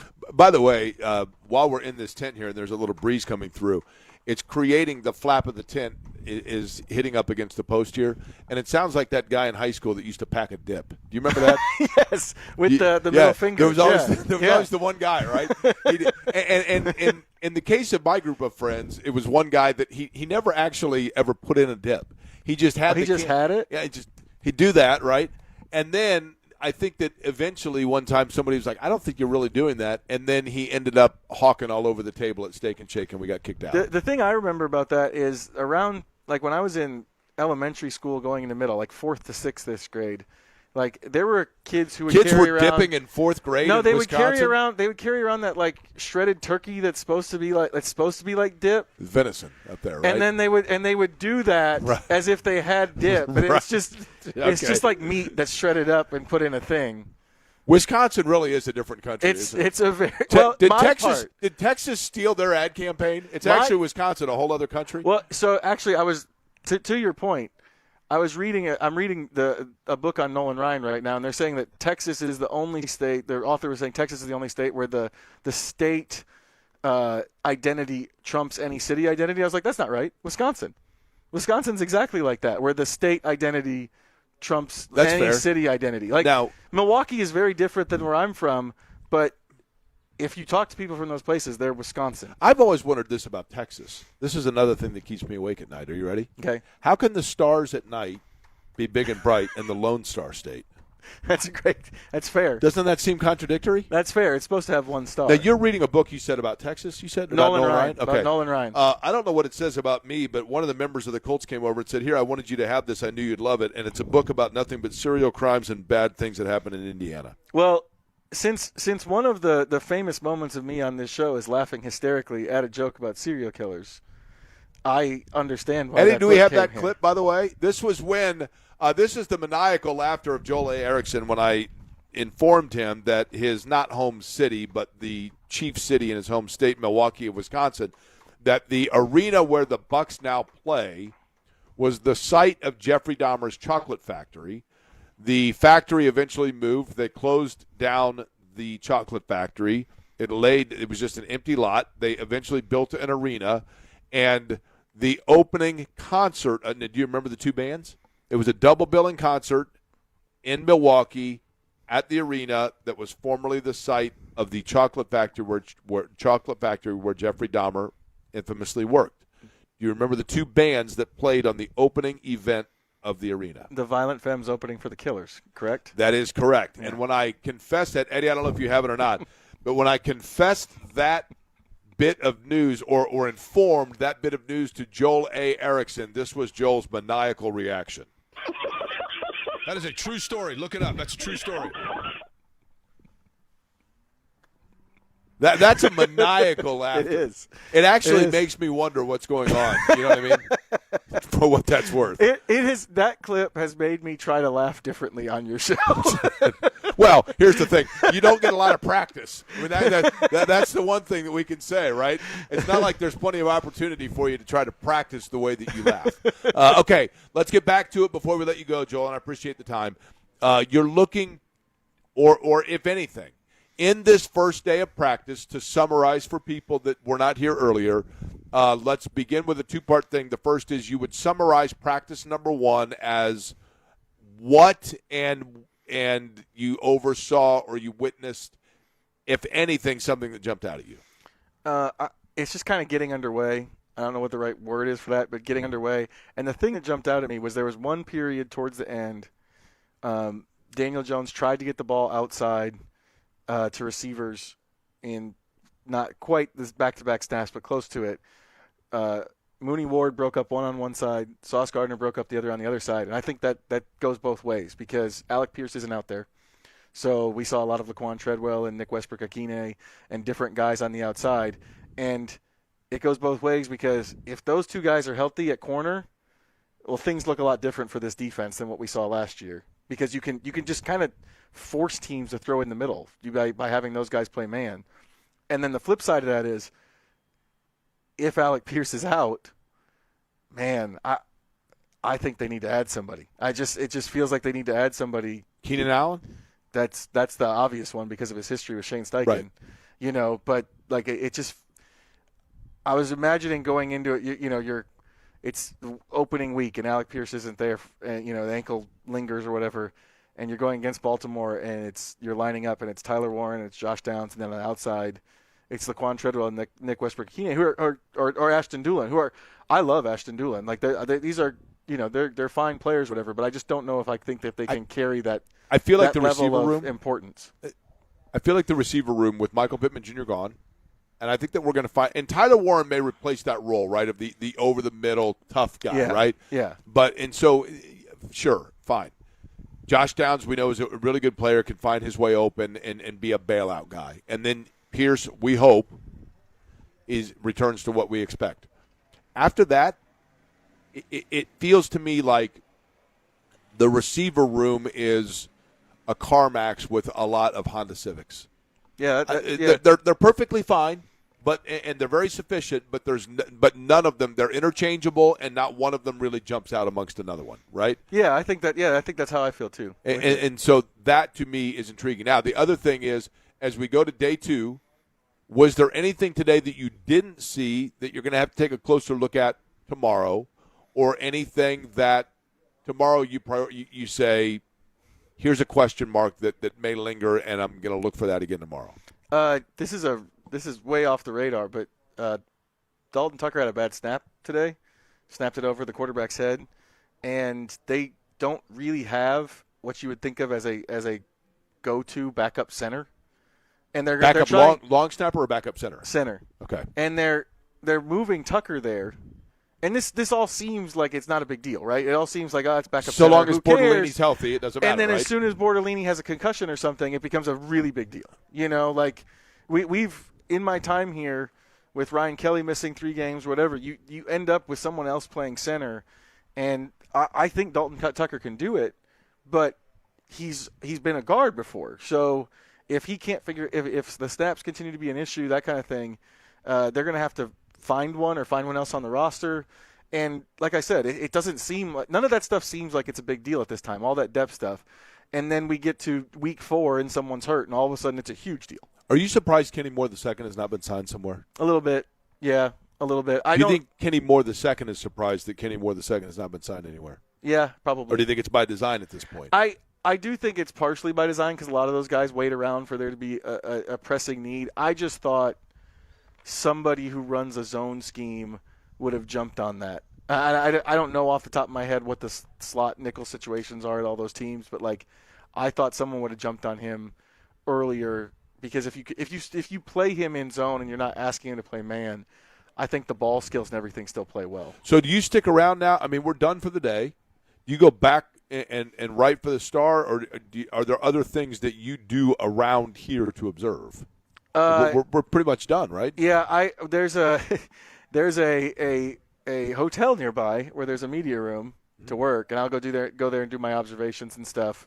But yeah, I'm pretty much done on this field. You know Derek Schultz, right? Yeah. Oh yeah. You know that Derek. Here's a little fact about him that maybe I shouldn't. Although he used to tell on the radio, so I'm okay doing this. Do you know that he keeps an old USA Today in his car, so that anytime he's hungry, he goes into hotels with the USA Today under his shoulder and eats the continental breakfast? You could probably do that at the place where the media, right? You probably could, although there is food there for us, so I don't have to. Yeah. Oh, really? Yeah. Okay. Because it was such an arduous task of sitting out here for an hour and developing a big appetite. The other thing is that we got gorgeous weather. It's not nice. super hot. Like when it's 95 out here, then you get there and you're like, okay, I've lost all the calories. But in my this body. is the last year being out here, right? Yeah, it is. And then does that mean, and I don't know, have they divulged this yet, next year will fans still be able to come to the Colts complex to watch some of this? The initial release said that they were going to find a way for fans to be there, but just the way the facility because it is set great, up, Joel. I mean, you see like so many kids out here, Yes. and they get to do different things, and I mean, this is the kind of thing. I saw a little kid coming out, and he's carrying his plastic Colts helmet, right? Mm-hmm. And when I was a kid, before the Colts moved to Indianapolis, I was a fan because my dad worked in the steel business, and I had a plastic, Steelers pencil sharpener. You know what I mean? Those things. That's where fans are. And I realize if you live in Indianapolis now, that's who you're going to play. But I mean, it is a great chance for kids to come out here and become big fans, right? Yeah, I really love the setup out here. I think it's great for as somebody who covered another team and the fans were on field level and like we're trying to walk around and do our jobs and we're getting in their way and you feel bad because you're in a kid's way and you're trying to do your job. Like I love that it's raised. I love that it's its own thing. I agree. Like I want to see how it works at the facility with them getting fans in, but just it feels like it'd be difficult because of where those practice fields are to get a lot of fans in there. And I do think you lose something not being here with being – because the other thing is, like, if you're a family who, doesn't have the wherewithal to purchase tickets to a game, you come out here. Totally. You can come out here. So I would love, for that same reason, to see them preserve the ability of the fans to go. I do think it's more difficult just because those practice fields at the team facility are kind of back in their own corner, and I don't know where you put everybody. Gates open at 9, practice at 10 until 11. I think tomorrow they might go till 11:15. They went to about that today. So based on that, you leave home and start heading this way around what time? 9. If you could do me a favor tomorrow, call Eddie on your way. Right? Wake him up. Isn't that right, Eddie? What? Matter of fact, were you talking to me? Wake him up now, just out of curiosity. We'll come back. We'll recap Eddie's hectic, frantic, manic Monday, Wednesday, and talk about why it is understandably and justifiably that Eddie was up late last night. We'll get back into that and what happened last night in the Pacific Northwest. Joel Erickson will have all your coverage as well on this practice one, day one of Colts Camp 2026 from Grand Park in Westfield. Appreciate it as always, Joel. Yeah, you bet. Joel A. Erickson joining us on the program. We'll come back. We'll get back into what happened last night in Seattle. We'll do it next.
This is Query and Company on 93.5 and 107.5 The Fan. You know, I know the narrative is going to be that summer has come to an end here because the training camp is underway. Kids are back at school. That's what's crazy to me. Kids going back to school. I saw a lot of photos today of people with their kids on the first day of school. I'm like, man, brutal. But nonetheless, day number one of training camp, and I listen, and I'm being serious when I say this. I did morning radio I did morning television. I worked a split shift for a while, but I did morning radio in two different installments, both of them for like probably an 18-month period, maybe 2 years. And you do get used to it. And, you know, you get to the point where it was obviously a part of it's really nice because you're done at 10 o'clock every day. But the body, I'm just convinced of it. And I know that there are, you know, everybody's body rhythm is different. It's just the bottom line. Everyone's body clock is different. And there was one occasion when I did the morning show at WIBC and one occasion when I did the morning show on The Fan with Kevin and Mark. I can recall one time in each scenario where all of a sudden I just woke up and looked at the clock and was like, oh, my goodness, I have no idea.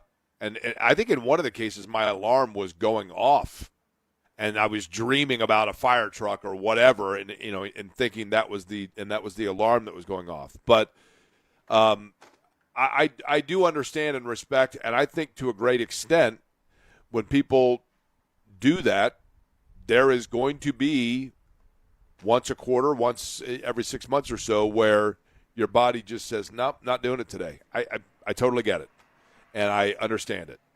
Now, in Eddie's case this morning, so I got here at day one of Colts camp, and Cam, who is the engineer that set everything up and does a great job, Cam Blankenship, it happened to him this morning where I think did you get hit by the AM, FM, what was – Cam, what did you in this morning, if you would?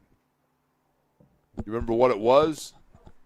Just the iPhone alarm system. They changed something in there where the audio won't play out like it normally does. Okay. And usually I set 4 or 5 at a time, and nothing went through. And I mean, I was here at 6 a.m. yesterday, and so I tried to get bed earlier, but it didn't really happen. Honestly, right? So in your case, so it happens. I mean, that's my point. If it's not habitual, it's going to happen from time to time. So Eddie, it happened also that you overslept, and it's totally understandable because in your case, you got home late because last night you were running the Fever game, Fever in Seattle. That was a game, Eddie. Let's get to that in terms of the game itself. I thought Indiana, you know, and this has kind of become a pattern with the Fever, and I like it. Now, Aaliyah Boston, I don't know, Eddie. I have not seen today since we've been on the air if there is any update to the knee injury of Aaliyah Boston. But she went out, and then, of course, they get great perimeter play in general. Caitlin Clark was extremely efficient, notably in the first half. And then in the second half, it really was kind of a Kelsey Mitchell half. And Kelsey Mitchell in particular, you know, she had one quarter there in the second half. I can't remember if it was the third or fourth, where at one point she had, I think, 14 of their 16 in a quarter. Caitlin Clark also had that in one of the quarters for them. So I think the Fever, the way that they're doing it now and the way that they've done it over the course of this 4-game streak and having now won 5 of 7 is you kind of ride the hot hand and you force the opposition into then having to decide which snake you're going to cut the head off of, and then you hit from the other side as well. And defensively, maybe they are not still where Stephanie White would like for them to be, but with the offensive cohesiveness and the pace in which they're able to play, Eddie, right now it doesn't make a difference because they are playing really well. Yeah, I mean, they have now scored over 100 points in 4 consecutive games, which is the first time that it has ever happened in WNBA history. They have scored over 100 points in 12 games this year, most in WNBA history. Kelsey Mitchell is putting up unprecedented numbers. She is now, I think, tied for second or third all time with 12 consecutive games with at least 20 points. Like, there are just ridiculous offensive numbers that they're putting up, and I need to do the number crunching on this. I would like to see where that would stack up because they only play 40-minute games. Like, how would that rank if they played 48 minutes like in the NBA? Like, how many points per game would they be scoring on a per 48-minute game level? But on the Aaliyah Boston front last night, Stephanie White said that no update other than it wasn't worth the risk for us in the second half. Just wanted to be conservative and make sure she's good to go. I think the fact that she was back on the bench and still in uniform, she was not from what I could see, have any ice on the knee or anything like that. So if it was a game of much more, that had much more on the table implications wise, she could have returned, but there was nothing new today in that regard. Yeah, I think the part about there was no sense risking it, totally understandable, right? Especially, and I mean this is no disrespect to Seattle, but if you look at the way that they played them in the last outing, for example, then you kind of knew once you got out to that lead. And Seattle did get it down to, like 4 late in the third, but then Indiana makes another push, and at that point you got a pretty good feeling of where things are headed. So there kind of was no sense in risking that. So I do understand it, right? I do totally understand it. Yeah, and they just have to find consistency at least with some of the role players. Last night in that first quarter, Sophie Cunningham scores 11 points in 3 minutes. And then in the second half, Maisha Hines-Allen comes up with a couple big buckets when the offense was starting to sputter and things were getting a little, in dangerous territory of losing the lead. So on a nightly basis, they just have to find somebody else to kind of step up to help the other three. Did you get a chance to get a hold of John, by the way? I have not yet. Been running behind a little bit, Jake. JMV, what's that? Been running a little bit behind today. Fair enough. JMV will join us. We'll find out what he's got warming up for his program that begins at 3 o'clock today. Of course, that is the crossover brought to you by the good guys at Love Heating and Air. Love-HVAC.com is the website. 317-353-2141. Over 100 years in business. Family-owned business right here, an official Heil Heating and Cooling dealer. We'll check in with John. We'll see what he's got cooking, and we'll put a tie on all of this, get you set up on what we have happening tomorrow for day number 2. We'll get to all of that here live from Colts Camp Grand Park in Westfield.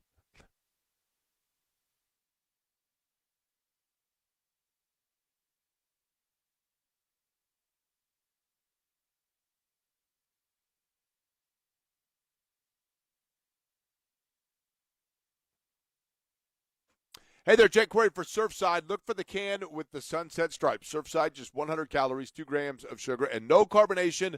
So smooth. You've heard me talking about Surfside, the can with the sunset stripes. It is fantastic. Whether you're talking about lemonade with a splash of vodka, iced tea with a splash of vodka, the mix, you can always do the mix and match in a variety of flavors. I love the raspberry tea. The blueberry lemonade has been huge for them. Surfside, the very best and so easy to enjoy with this final push of summer and this fabulous weather.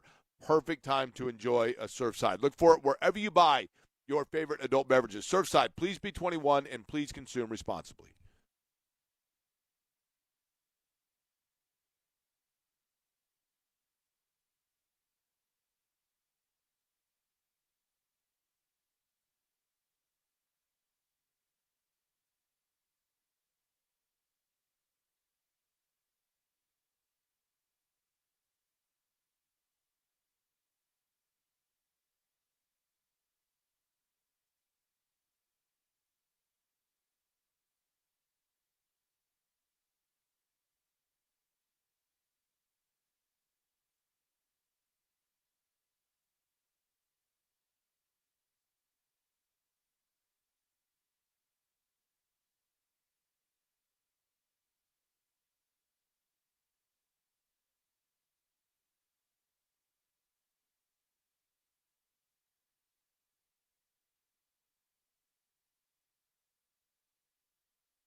Query and Company on 93.5 and 107.5 The Fan.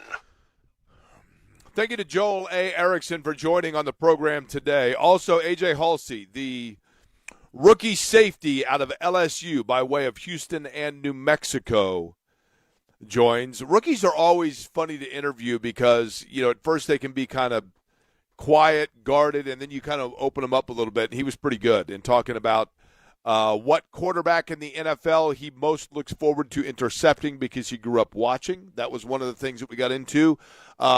Sports that he played growing up, and he likes crawfish. You go to New Orleans, and I didn't realize that they eat them in Houston as much. I guess I should have known that because it's similar climates and everything else.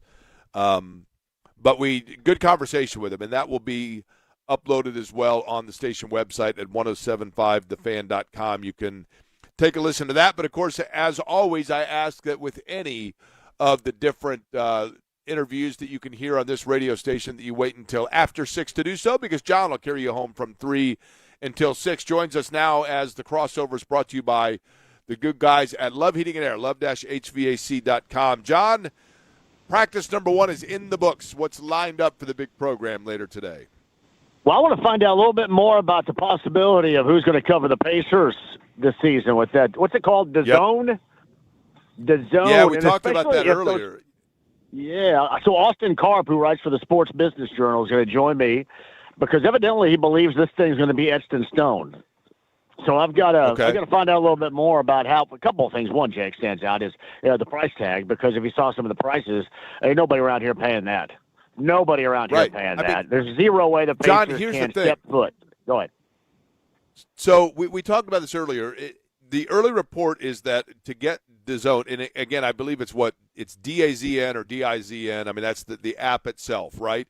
And if you were to get that, it would be basically $249 for the season, or you could do $34.99 per month if you wanted to just say do 3 months. But the early report is, John, and I'll be curious to see what he has to say about this, is that part of that agreement would be that it would allow for at least 15 games to be simulcast like you see with the Fever on WTHR by a local over-the-air television station. If you combine that, John, with, I think we can safely say that we can expect maybe 5 to 8 ESPN, TNT, TBS games, that kind of thing. Now you're looking at basically a quarter of the season you're going to get anyway. Wouldn't most people just say, you know what, I'll listen to Mark do the games on the radio, I'll watch those 25, maybe go to a couple of them, and then that's that, and not pay for the full season? Doesn't it seem like that would be what a lot of people would do? Jake, I'm an advocate of radio, and I want people to listen to Mark and radio, but that whole thing can smooch my rear. Every single game or smooch my rear. Seriously, it's bad enough we got to jack around 19,000 different channels. Hey, they're on every channel. They're on here, on there. You got to download that. Every single game, make this easy, because, the whole situation is only going to raise as far as the price tag is concerned. And one of these days, it's going to be out of sight, out of mind. You cannot play that game in this era with sports. If you do, you're going to lose people, and you're going to lose a vital capacity of your fans. No, I don't. That's unacceptable. Every single game, you can't be like the whole FanDuel fiasco was with, you paid this much, and then half the time all it did was buffer. Now, get something that you can count on, something that's consistent if you do truly believe in your product. That seems to be easy. And not only that, John, I do feel, I talked about this earlier, the app thing, I get it. We've been at this for a while now. We're kind of at, when it comes to the streaming app and purchasing for it, we've been at it long enough now that I feel like people are now starting to figure out which ones to negate, not to add. But people are like, look, I got Paramount, I got Apple, I got Prime, I got Netflix, I've got Bally's, or I had Bally's, I got MLB TV, I got NFL Red Zone, whatever. Now people are like, now I got to figure out which ones to cut out, because you realize, I don't know, am I really getting what I'm paying for here? And to ask people to commit that kind of money to add yet another app on there, it feels late to the party to me. Maybe I'm old, but, John, it feels late to the party to me. Hey, Jake, let me tell you this. You got to be easy. You have to be. I say this about us all the time. sometimes we make it hard with our two signals right here. I know, and I don't want to go into it now because I'll get in trouble when I walk in the building like usual. But, I want the club has to be as inclusive, if not all inclusive as possible. And you also magnify, Jake, with this. They also want you to come out and watch games, and then those prices are high dollar too, just really across the board. And you look at what people are dealing with now, monetarily speaking, they don't have the disposable income to jack around with this, so don't jack around with them. This seems to be fairly cut and dry without me wanting to shake my fist and get angry about it, or without it just simply pertaining to me. Okay, so 3 o'clock today, John's going to be on. This will be a big topic of conversation. In terms of being out here at Grand Park, John, I know eventually you'll be out here as well, right? Yeah, the 20th, I think, of August. I think they're going to roll out the red carpet on the 20th of August for me. Yeah.